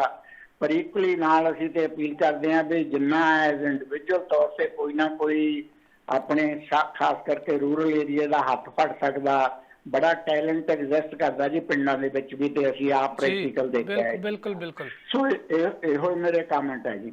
ਸ਼ੁਕਰੀਆ ਹੁੰਦਲ ਸਾਹਿਬ। ਜੋ ਚਿੰਤਾਵਾਂ ਨੇ ਸਾਰਿਆਂ ਦੀਆਂ ਸਾਂਝੀਆਂ ਨੇ, ਔਰ ਅਸੀਂ ਗੱਲ ਕਰਦੇ ਹਾਂ, ਅਸੀਂ ਹੁਣੇ ਜਿਹੜੀ ਸ਼ੁਰੂਆਤ ਕੀਤੀ ਸੀ ਗੱਲ ਕਿ ਅਸੀਂ ਇੰਨੇ ਸਾਲਾਂ ਬਾਅਦ 75 ਸਾਲਾਂ ਬਾਅਦ ਅਸੀਂ ਕਿੱਥੇ ਪਹੁੰਚੇ ਹਾਂ। ਦੇਸ਼ ਦੀ ਹਾਲਤ ਤੁਸੀਂ ਵੇਖ ਹੀ ਰਹੇ ਹੋ ਕਿ ਕਿਸ ਤਰ੍ਹਾਂ ਸਾਡੀ ਰਾਜਨੀਤੀ ਨੇ ਸਾਨੂੰ ਪਾੜਿਆ, ਧਰਮਾਂ ਦੇ ਨਾਂ ਦੇ ਉੱਤੇ, ਜ਼ਾਤਾਂ ਦੇ ਨਾਂ ਦੇ ਉੱਤੇ। ਅਸੀਂ ਪੰਜਾਬ ਵਾਸੀ ਜਿਨ੍ਹਾਂ ਨੂੰ ਇਹ ਕਿਹਾ ਜਾਂਦਾ ਕਿ ਬੜੇ ਇਨਕਲਾਬੀ ਨੇ, ਇਹ ਆਜ਼ਾਦੀ ਤੋਂ ਪਹਿਲਾਂ ਵੀ ਅੱਗੇ ਆਏ, ਬਾਰ ਵਿੱਚ ਗਏ, ਉੱਥੇ ਜਾ ਕੇ ਇਹਨਾਂ ਨੇ ਜੰਗਲ ਵਿੱਚ ਮੰਗਲ ਲਾਇਆ। ਆਜ਼ਾਦੀ ਤੋਂ ਬਾਅਦ ਵੇਖੋ ਇਹਨਾਂ ਨੇ ਯੂਪੀ ਤਰਾਈ ਦੇ ਇਲਾਕੇ ਵਿੱਚ, ਰਾਜਸਥਾਨ ਦੇ ਵਿੱਚ, ਗੁਜਰਾਤ ਦੇ ਵਿੱਚ ਜਾ ਕੇ ਕਿਵੇਂ ਫਸਲਾਂ ਲਹਿਲਾਈਆਂ। ਤੇ ਉਹਨਾਂ ਦਾ ਆਪਣਾ ਪੰਜਾਬ ਦੀ ਇਹ ਹਾਲਤ ਜਿਹੜੀ ਆ ਅੱਜ ਹੋਣ ਰਹੀ ਹੈ। ਕਿੰਨੇ ਵੱਡੇ ਮਸਲੇ ਆ। ਗੱਲ ਹੈ ਕਿ ਜੋ ਸਭ ਮੁੱਖ ਸਹੂਲਤਾਂ ਨੇ ਸਾਡੀਆਂ, ਲੋਕਾਂ ਨੂੰ ਚਾਹੀਦੀ ਐਜੂਕੇਸ਼ਨ ਤੇ ਹੈਲਥ। ਉਹਦਾ ਸਾਡਾ ਹਾਲਤ ਇਹ ਹੋ ਚੁੱਕੀ ਹੋਈ ਹੈ ਕਿ ਸਵਾਦ ਤੇ ਤਾਂ ਸੀ ਕਿ ਇਹ ਜਿਹੜੇ ਲੀਡਰ ਨੇ ਸਾਡੀਆਂ ਪਾਰਟੀਆਂ ਨੇ ਇਹ ਇਹੋ ਜਿਹੀਆਂ ਸਹੂਲਤਾਂ ਪੈਦਾ ਕਰਦੇ ਕਿ ਇਹਨਾਂ ਨੂੰ ਆਪ ਜਦੋਂ ਲੋੜ ਪੈਂਦੀ ਹਸਪਤਾਲ ਦੀ ਤਾਂ ਇਹ ਆਪ ਰਜਿੰਦਰਾ ਹਸਪਤਾਲ 'ਚ ਦਾਖਲ ਹੁੰਦੇ, ਇਹ ਆਪ ਗੁਰੂ ਰਾਮਦਾਸ ਹਸਪਤਾਲ 'ਚ ਦਾਖਲ ਹੁੰਦੇ, ਪਰ ਇਹਨਾਂ ਨੂੰ ਜਦੋਂ ਲੋੜ ਪੈਂਦੀ ਹੈ ਤੇ ਜਹਾਜ਼ ਚੜ੍ਹ ਕੇ ਅਮਰੀਕਾ ਚਲੇ ਜਾਂਦੇ, ਉੱਥੋਂ ਇਲਾਜ ਕਰਾ ਕੇ ਆਉਂਦੇ ਆ। ਤੇ ਮੇਰੇ ਵਰਗਾ ਗਰੀਬ ਪਿੰਡਾਂ ਦਾ ਗਰੀਬ ਬੰਦਾ ਜਿਹੜਾ ਉਹ ਜਦੋਂ ਲੋੜ ਪੈਂਦੀ ਹੈ ਤੇ ਉਹ ਫਿਰ ਧੱਕੇ ਖਾਂਦਾ ਰਜਿੰਦਰਾ ਹਸਪਤਾਲ ਵਿੱਚ ਜਾ ਕੇ, ਮਾਤਾ ਕੁਸ਼ਲਿਆ ਹਸਪਤਾਲ ਵਿੱਚ, ਦੂਸਰਿਆਂ 'ਚ, ਤੇ ਜਿੱਥੇ ਫਿਰ ਪਰਚੀ ਸਮਾਂ ਸੀਗਾ ਕਿ ਉੱਥੋਂ ਦਵਾਈ ਵੀ ਨਹੀਂ ਸੀ ਮਿਲਦੀ। ਹੁਣ ਤੇ ਚਲੋ ਜੈਨਰਿਕ ਦੁਕਾਨਾਂ ਆ ਗਈਆਂ ਨੇ, ਉੱਥੋਂ ਦਵਾਈਆਂ ਸਸਤੀਆਂ ਮਿਲਣੀਆਂ ਸ਼ੁਰੂ ਹੋ ਗਈਆਂ ਨੇ, ਪਰ ਉਹਦੇ ਵਿੱਚ ਵੀ ਕੇਂਦਰ ਦਾ ਰੋਲ ਹੈ। ਉਹ ਕੇਂਦਰ ਸਰਕਾਰਾਂ ਵੱਲੋਂ ਇਹੋ ਜਿਹੀ ਸਕੀਮ ਬਣੀ, ਪਰ ਪੰਜਾਬ ਸਰਕਾਰ ਨੇ ਆਪਣੇ ਹਸਪਤਾਲਾਂ ਦੀ ਹਾਲਤ ਜਿਹੜੀ ਕੀ ਕਰ ਦਿੱਤੀ ਹੈ। ਹਰ ਮੋੜ ਦੇ ਉੱਤੇ ਤੁਹਾਨੂੰ ਪ੍ਰਾਈਵੇਟ ਹਸਪਤਾਲ ਮਿਲੇਗਾ, ਪ੍ਰਾਈਵੇਟ ਲੈਬ ਮਿਲੇਗੀ। ਹੁਣ ਤੇ ਇਹ ਵੀ ਪਤਾ ਲੱਗਾ ਕਿ ਪੰਜਾਬ ਸਰਕਾਰ ਕੋਸ਼ਿਸ਼ ਕਰ ਰਹੀ ਹੈ ਕਿ ਸਰਕਾਰੀ ਹਸਪਤਾਲਾਂ ਦੀਆਂ ਲੈਬਸ ਵੀ ਬੰਦ ਹੋ ਜਾਣੀਆਂ ਨੇ, ਉੱਥੇ ਪ੍ਰਾਈਵੇਟ ਲੈਬਸ ਜਿਹੜੀਆਂ ਅੰਦਰ ਜਾ ਰਹੀਆਂ ਨੇ, ਤਾਂ ਕਿ ਪੂਰੀ ਤਰ੍ਹਾਂ ਚੰਗੀ ਤਰ੍ਹਾਂ ਤੁਹਾਡੀ ਜਿਹੜੀ ਆ ਉਹ ਲੁੱਟ ਕੀਤੀ ਜਾ ਸਕੇ। ਹੈਲੋ, ਸਾਡੇ ਨਾਲ ਸੰਪਰਕ ਤੇ ਜੁੜਿਆ, ਪਰ ਸਾਡੇ ਦਰਸ਼ਕ ਦੀ ਆਵਾਜ਼ ਤੁਹਾਡੀ ਸਾਡੇ ਤੱਕ ਜਿਹੜੀ ਆ ਉਹ ਨਹੀਂ ਆ ਰਹੀ। ਤੁਸੀਂ ਆਪਣੀ ਕੋਸ਼ਿਸ਼ ਕਰੋ। ਦੁਬਾਰੇ ਸਾਡੇ ਟੈਲੀਫੋਨ ਨੰਬਰ ਫਲੈਸ਼ ਹੋ ਰਿਹਾ, ਸਾਡੇ ਕੋਲ ਥੋੜਾ ਜਿਹਾ ਸਮਾਂ ਬਚਿਆ 5 ਮਿੰਟ ਦਾ, ਅਸੀਂ ਤੁਹਾਡੇ ਨਾਲ ਜਿਹੜੀ ਆ ਉਹ ਗੱਲ ਕਰਨੀ ਚਾਹਾਂਗੇ। ਹੁਣ ਇਹ ਸਥਿਤੀ ਹੈ ਕਿ 2022 ਦੀਆਂ ਚੋਣਾਂ ਦੇ ਲਈ ਜਿਸ ਤਰ੍ਹਾਂ ਕਿਹਾ ਜਾ ਰਿਹਾ ਕਿ ਇੱਕ ਮੌਕਾ ਆ ਰਿਹਾ ਲੋਕਾਂ ਕੋਲੇ ਕਿ ਇਸ ਮੌਕੇ ਨੂੰ ਫਾਇਦਾ ਉਠਾਇਆ ਜਾਵੇ, ਚੰਗੇ ਲੀਡਰ ਚੁਣੇ ਜਾਣ। ਕਿਸੇ ਪਾਰਟੀ ਦਾ ਅਸੀਂ ਪੱਖ ਨਹੀਂ ਲੈਂਦੇ ਹੈਗੇ, ਪਰ ਜਦੋਂ ਆਪਾਂ ਐਨਾਲਿਸਿਸ ਕਰਦੇ ਹਾਂ ਕਿ ਪਿਛਲੇ ਲੰਮੇ ਸਮੇਂ ਤੋਂ ਲੋਕ ਕਹਿੰਦੇ ਆ ਇਹ ਕਿ ਜੀ ਅਸੀਂ ਦੋਨਾਂ ਪਾਰਟੀਆਂ ਨੂੰ ਵੇਖ ਲਿਆ, ਤੀਸਰੀ ਆਮ ਆਦਮੀ ਪਾਰਟੀ ਨੂੰ ਜਿਹੜਾ ਉਹ ਮੌਕਾ ਦੇਣਾ ਚਾਹੀਦਾ। ਇਹ ਅਕਸਰ ਗੱਲਾਂ ਹੁੰਦੀਆਂ, ਸਾਡੇ ਦਰਸ਼ਕ ਵੀ ਕਰਦੇ ਆ, ਆਮ ਲੋਕਾਂ 'ਚ ਵੀ ਗੱਲ ਹੁੰਦੀ ਆ। ਪਰ ਆਮ ਆਦਮੀ ਪਾਰਟੀ ਨੇ 2017 ਦੇ ਵਿੱਚ ਵੱਡਾ ਮਿਲਿਆ ਮੌਕਾ, ਭਾਵੇਂ ਕਿ ਉਹ ਦੋਸ਼ ਲਾਉਂਦੇ ਆ ਕਿ ਦੂਸਰੀਆਂ ਪਾਰਟੀਆਂ ਨੇ ਉਹਨਾਂ ਨੂੰ ਸੱਤਾ ਦੇ ਵਿੱਚ ਆਉਣ ਦੇ ਵਿੱਚ ਪੂਰਾ ਰੋਲ ਅਦਾ ਕੀਤਾ ਕਿ ਉਹ ਨਾ ਆਉਣ ਸੱਤਾ ਦੇ ਵਿੱਚ, ਉਹਨਾਂ ਦੀਆਂ ਸੀਟਾਂ ਕਟਵਾਈਆਂ। ਇਹ ਗੱਲ ਚਲੋ ਮੰਨ ਵੀ ਲਈ ਜਾਂਦੀ ਹੈ, ਪਰ ਜੋ ਹੁਣ ਪਿਛਲੇ 5 ਸਾਲਾਂ ਦੇ ਵਿੱਚ ਆਮ ਆਦਮੀ ਪਾਰਟੀ ਨੇ ਇਸ ਧਰਤੀ ਦੇ ਉੱਤੇ ਆ ਕੇ, ਜਿੱਥੋਂ ਕਿ ਬਹੁਤ ਵੱਡਾ ਉਹਨਾਂ ਨੂੰ ਬਹੁਮਤ ਮਿਲਿਆ ਸੀ, 4 ਸੀਟਾਂ ਲੋਕ ਸਭਾ ਦੇ ਵਿੱਚ ਉਹਨਾਂ ਨੂੰ ਦੇਖੀਆਂ ਸੀ, ਉੱਥੇ ਉਹਨਾਂ ਦੀਆਂ 3 ਰਹਿ ਗਈਆਂ, ਤੇ ਪਿੱਛੇ ਵੀ ਲੜਾਈ ਚੱਲਦੀ। ਇਹਦਾ ਮਤਲਬ ਉਹਨਾਂ ਦਾ ਘਰ ਵੀ ਅੰਦਰਲੇ ਖਾਤੇ ਠੀਕ ਨਹੀਂ ਹੈਗਾ। ਕਈ ਜਾਂ ਤੇ ਉਹ ਸਮਝ ਨਹੀਂ ਸਕੇ ਪੰਜਾਬ ਦੀ ਸਥਿਤੀ ਨੂੰ, ਜਾਂ ਜੋ ਲੋਕ ਲੀਡਰ ਉਹਨਾਂ ਦੇ ਵਿੱਚ ਆਏ ਜਾਂ ਉਹਨਾਂ ਨੂੰ ਨਹੀਂ ਸਮਝ ਸਕੇ। ਤੇ ਹੁਣ ਜਦੋਂ ਕਿ ਬਾਕੀ ਪਾਰਟੀਆਂ ਇੱਕੋ ਹੀ ਗੱਲ ਤੇ ਜ਼ੋਰ ਦੇ ਰਹੀਆਂ ਨੇ ਕਿ ਆਮ ਆਦਮੀ ਪਾਰਟੀ ਨੇ ਵੇਖੋ ਜੀ ਹਾਲੇ ਤੱਕ ਆਪਣਾ ਮੁੱਖ ਮੰਤਰੀ ਦਾ ਚਿਹਰਾ ਨਹੀਂ ਅਨਾਉਂਸ ਕੀਤਾ, ਤਾਂ ਇਹ ਵੀ ਇੱਕ ਉਹਨਾਂ ਲਈ ਬੜੀ ਵੱਡੀ ਕਮੀ ਵਾਲੀ ਗੱਲ ਹੈ ਕਿ ਕੋਈ ਨਾ ਕੋਈ ਚਿਹਰਾ ਅੱਗੇ ਲੈ ਕੇ ਆਉਣ ਤਾਂ ਕਿ ਲੋਕ ਫੈਸਲਾ ਕਰ ਸਕਣ ਕਿ ਉਹਨਾਂ ਨੇ 22 ਵਿੱਚ ਕਿਹਦੇ ਕੋਲੇ ਜਾਣਾ। ਪਰ ਜੋ ਸਥਿਤੀ ਇਸ ਟਾਈਮ ਬਣਦੀ ਪਈ ਹੈ, ਉਹਦੇ ਡਰ ਇਹ ਲੱਗਦਾ ਪਿਆ ਹੈ ਕਿ 22 ਦੀਆਂ ਚੋਣਾਂ ਵਿੱਚ ਕਿਸੇ ਪਾਰਟੀ ਨੂੰ ਮੈਜੋਰਟੀ ਨਹੀਂ ਮਿਲਣੀ। ਹੰਗ ਅਸੈਂਬਲੀ ਆਉਣ ਦੇ ਆਸਾਰ ਬਣਦੇ ਜਾ ਰਹੇ ਆ, ਤੇ ਜੇ ਇਹ ਬਣਦੇ ਆ, ਜੇ ਇਸ ਤਰ੍ਹਾਂ ਦੀ ਸਥਿਤੀ ਹੁੰਦੀ ਹੈ, ਤਾਂ ਫਿਰ ਸੱਚਮੁੱਚ ਪੰਜਾਬ ਦੇ ਵਾਸਤੇ ਇੱਕ ਹੋਰ ਕਾਲਾ ਦੌਰ ਸ਼ੁਰੂ ਹੋਏਗਾ, ਕਿਉਂਕਿ ਕੇਂਦਰ ਸਰਕਾਰ ਔਰ ਭਾਰਤੀ ਜਨਤਾ ਪਾਰਟੀ ਤਾਂ ਇਹੀ ਚਾਹੁੰਦੀ ਹੈ ਕਿ ਇੱਥੇ ਸਰਕਾਰ ਨਾ ਬਣੇ, ਇੱਥੇ ਰਾਸ਼ਟਰਪਤੀ ਰਾਜ ਜਾਂ ਤਾਂ ਲਾ ਦਿੱਤਾ ਜਾਵੇ ਜਾਂ ਇਹੋ ਜਿਹੀਆਂ ਸਥਿਤੀਆਂ ਬਣ ਜਾਣ ਕਿ ਰਾਸ਼ਟਰਪਤੀ ਰਾਜ ਆਪਣੇ ਆਪ ਹੀ ਲੱਗਣ ਵਰਗੀ ਗੱਲ ਹੋ ਜਾਵੇ ਤੇ ਕੇਂਦਰ ਨੂੰ ਇਹ ਮੌਕਾ ਮਿਲ ਜਾਵੇ। ਤੇ ਫਿਰ ਉਸ ਤੋਂ ਬਾਅਦ ਸਰਕਾਰਾਂ ਨੂੰ ਜਦੋਂ ਮੌਕਾ ਮਿਲ ਜਾਂਦਾ ਹੈ, ਏਜੰਸੀਆਂ ਨੂੰ ਮੌਕੇ ਮਿਲ ਜਾਂਦੇ ਆ, ਤਾਂ ਫਿਰ ਉਹ ਕੁਝ ਨਾ ਕੁਝ ਬਦਲਣ ਦੇ ਵਿੱਚ ਕਾਮਯਾਬ ਹੋ ਜਾਂਦੀਆਂ ਨੇ। ਜੇਕਰ ਇੰਝ ਹੁੰਦਾ ਹੈ, ਜੇਕਰ ਅਗਲੇ ਸਾਲ ਪੰਜਾਬ ਨੂੰ ਵਧੀਆ ਸਰਕਾਰ ਨਹੀਂ ਮਿਲਦੀ, ਤਾਂ ਫਿਰ ਕਾਲੇ ਦਿਨਾਂ ਦੀ ਸ਼ੁਰੂਆਤ ਹੋਣ ਦਾ ਡਰ ਬਹੁਤ ਵੱਡਾ ਜਿਹੜਾ ਉਹ ਬਣਿਆ। ਸੋ ਇਸ ਵਕਤ ਗੱਲ ਤੇ ਆਪਾਂ ਹਰ ਵਾਰੀ ਕਰਦੇ ਹਾਂ ਕਿ ਲੋਕਾਂ ਨੂੰ ਜਾਗਣ ਦੀ ਲੋੜ ਹੈ, ਲੋਕਾਂ ਨੂੰ ਜਾਗਣ ਦੀ ਲੋੜ ਹੈ, ਪਰ ਜਿਹੜੀਆਂ ਪਾਰਟੀਆਂ, ਜਿਹੜੇ ਲੀਡਰ ਪੰਜਾਬ ਦਾ ਹਮੇਸ਼ਾ ਮਾੜਾ ਚਾਹੁੰਦੇ ਨੇ ਅੰਦਰੋਂ, ਲੇਕਿਨ ਉੱਤੋਂ ਗੱਲਾਂ ਕਰਦੇ ਨੇ ਕਿ ਅਸੀਂ ਪੰਜਾਬ ਦੇ ਹੱਕ ਵਿੱਚ ਆ, ਪੰਜਾਬ ਦਾ ਵਿਕਾਸ ਚਾਹੁੰਦੇ ਆ, ਉਹਨਾਂ ਨੂੰ ਆਪਣੀਆਂ ਜ਼ਮੀਰਾਂ ਦੀ ਆਵਾਜ਼ ਸੁਣਨੀ ਚਾਹੀਦੀ ਹੈ। ਘੱਟੋ ਘੱਟ ਉਹਨਾਂ ਨੂੰ ਜਿਹੜੇ ਬੱਚਿਆਂ ਦੀਆਂ ਜਾਨਾਂ ਜਾ ਰਹੀਆਂ ਨੇ ਨਸ਼ਿਆਂ ਦੇ ਵਿੱਚ, ਕਿਸਾਨਾਂ ਦੀਆਂ ਜਾਨਾਂ ਜਾ ਰਹੀਆਂ ਨੇ, ਸੁਸਾਈਡ ਕਰਦੇ ਪਏ ਨੇ, ਪਰਿਵਾਰਾਂ ਦੇ ਪਰਿਵਾਰ ਬਰਬਾਦ ਹੋ ਰਹੇ ਨੇ। ਅਸੀਂ ਵੇਖਿਆ ਏਜੰਟਾਂ ਨੇ ਬਰਬਾਦੀ ਕੀਤੀ ਹੈ, ਇਹਦੇ ਨਾਲ ਨਾਲ ਇੱਕ ਨਵਾਂ ਵਪਾਰ ਸ਼ੁਰੂ ਹੋ ਗਿਆ, ਨਕਲੀ ਵਿਆਹ ਕਰਕੇ। ਪਹਿਲਾਂ ਵਿਆਹ ਕਰ ਲੈਣਾ ਕਿ ਜੀ ਕੁੜੀ ਬਾਹਰੋਂ ਆਈ ਆ ਜਾਂ ਮੁੰਡਾ ਬਾਹਰੋਂ ਆਇਆ। ਇੱਕ ਸਮਾਂ ਸੀ ਕਿ ਜਦੋਂ ਮੁੰਡੇ ਆ ਕੇ ਕਰਦੇ ਸੀ ਇਹ ਕੰਮ, ਹੁਣ ਕੁੜੀਆਂ ਦਾ ਵੀ ਇਸ ਬਿਜ਼ਨਸ ਦੇ ਵਿੱਚ ਲੋਕਾਂ ਨੇ ਲਾਉਣਾ ਸ਼ੁਰੂ ਕਰ ਦਿੱਤਾ ਕਿ ਕੁੜੀਆਂ ਵਿਆਹ ਕਰਦੀਆਂ ਨੇ, ਲੁੱਟ ਫੁੱਟ ਕੇ ਚਲੀਆਂ ਜਾਂਦੀਆਂ ਨੇ, ਬਾਹਰ ਜਾ ਕੇ ਕੇਸ ਹੋ ਜਾਂਦੇ ਆ, ਘਰਾਂ ਦੇ ਘਰ ਬਰਬਾਦ ਹੋ ਰਿਹਾ। ਇਹਦੇ ਪਿੱਛੇ ਕੌਣ ਹੈ, ਕਿਹਨੇ ਇਹਨਾਂ ਨੂੰ ਰੋਕਣਾ? NRIs ਦੇ ਉੱਤੇ ਇੱਕ ਬਹੁਤ ਵੱਡੀ ਜ਼ਿੰਮੇਵਾਰੀ ਹੈ ਕਿ ਪਾਰਟੀਆਂ ਉੱਥੇ ਜਾਂਦੀਆਂ ਨੇ ਤੇ ਫੰਡ ਇਕੱਠੇ ਕਰਦੀਆਂ ਨੇ ਉੱਥੋਂ। ਉਹ ਫੰਡ ਇੱਥੇ ਆ ਕੇ ਲੱਗਦੇ ਨੇ, ਨਹੀਂ ਲੱਗਦੇ। NRIs ਕਿਉਂਕਿ ਵੱਡੀ ਤਾਦਾਦ ਦੇ ਵਿੱਚ ਪੂਰੇ ਹਿੰਦੁਸਤਾਨ ਦੇ ਵਿੱਚੋਂ, ਪੰਜਾਬ ਦੇ ਵਿੱਚੋਂ ਲੋਕ ਚਲੇ ਗਏ ਨੇ, ਸੋ ਇਸ ਕਰਕੇ ਉੱਧਰੋਂ ਵੀ ਇੱਕ ਵੱਡੀ ਲਹਿਰ ਇਕੱਠਿਆਂ ਹੋ ਕੇ, ਵੰਡ ਕੇ ਨਹੀਂ, ਆਪਾਂ ਕਹਿੰਦੇ ਆ ਕਿ ਪਾਰਟੀਆਂ ਨੇ ਸਾਨੂੰ ਵੰਡ ਲਿਆ ਆ, ਪਰ NRIs ਜਿਹੜੇ ਨੇ ਜਿਨ੍ਹਾਂ ਦਾ ਬਹੁਤ ਵੱਡਾ ਰੋਲ ਪੰਜਾਬ ਦੀ ਸਿਆਸਤ ਦੇ ਵਿੱਚ ਹੈ, ਉਹ ਵੀ ਬਹੁਤ ਵੱਡੀ ਪੱਧਰ ਤੇ ਵੰਡੇ ਹੋਏ ਆ। ਸੋ ਉਹਨਾਂ ਨੂੰ ਵੀ ਇੱਕ ਇਸ ਤਰ੍ਹਾਂ ਦੀ ਲਹਿਰ ਸ਼ੁਰੂ ਕਰਨੀ ਚਾਹੀਦੀ ਹੈ ਕਿ ਪੰਜਾਬ ਦੇ ਲਈ ਕੋਈ ਨਾ ਕੋਈ ਉਹ ਇਸ ਤਰ੍ਹਾਂ ਦਾ ਦੀਵਾ ਜਗਾਉਣ ਕਿ ਪੰਜਾਬ ਦੇ ਲੋਕ ਉਸ ਰੌਸ਼ਨੀ ਦੇ ਵਿੱਚ ਇਕੱਠੇ ਹੋਣ, ਇਸ ਆਸ ਦੇ ਨਾਲ ਕਿ ਅਸੀਂ 2022 ਦੀਆਂ ਚੋਣਾਂ ਵੱਲ ਵਧ ਰਹੇ ਹਾਂ, ਮਸਲਿਆਂ 'ਚੋਂ ਅਸੀਂ ਨਿਕਲੀਏ ਤੇ ਲੋਕ ਇੱਕ ਫਰੰਟ ਤੇ ਪੰਜਾਬ ਦੀ ਭਲਾਈ ਕਰਨ ਵਾਲੇ ਲੋਕ ਇਕੱਠੇ ਹੋਣ ਤਾਂ ਕਿ ਪੰਜਾਬ ਫਿਰ ਇਸ ਹਿੰਦੁਸਤਾਨ ਦੇ ਵਿੱਚ ਵਧੀਆ ਸੂਬਾ ਬਣ ਸਕੇ। ਤੁਹਾਡਾ ਸਾਰਿਆਂ ਦਾ ਸਾਡੇ ਨਾਲ ਜੁੜਨ ਲਈ ਬਹੁਤ ਬਹੁਤ ਸ਼ੁਕਰੀਆ। ਜਿਨ੍ਹਾਂ ਦੀ ਕਾਲਸ ਨਹੀਂ ਲੈ ਸਕੇ ਉਹਨਾਂ ਤੋਂ ਮਾਫੀ ਮੰਗਦੇ ਹਾਂ। ਕੱਲ ਨੂੰ ਪੰਨੂ ਸਾਹਿਬ ਆਉਣਗੇ। ਰੱਬ ਰਾਖਾ। ਹੁਣ ਤੁਸੀਂ ਦੇਖ ਸਕਦੇ ਹੋ ਗਲੋਬਲ ਪੰਜਾਬ ਟੀਵੀ ਨੂੰ ਡਾਊਨਲੋਡ ਕਰੋ ਸਾਡੀ ਐਪ ਐਂਡਰੋਇਡ ਜਾਂ iOS ਤੇ ਫ੍ਰੀ ਵਿੱਚ, roku ਅਤੇ Amazon Fire TV ਤੇ ਜਾਂ Apple TV ਤੇ। ਨਾਲ ਹੀ ਦੇਖ ਸਕਦੇ ਹੋ ਲਾਈਵ ਸਟ੍ਰੀਮਿੰਗ www.globalpunjabtv.com ਤੇ।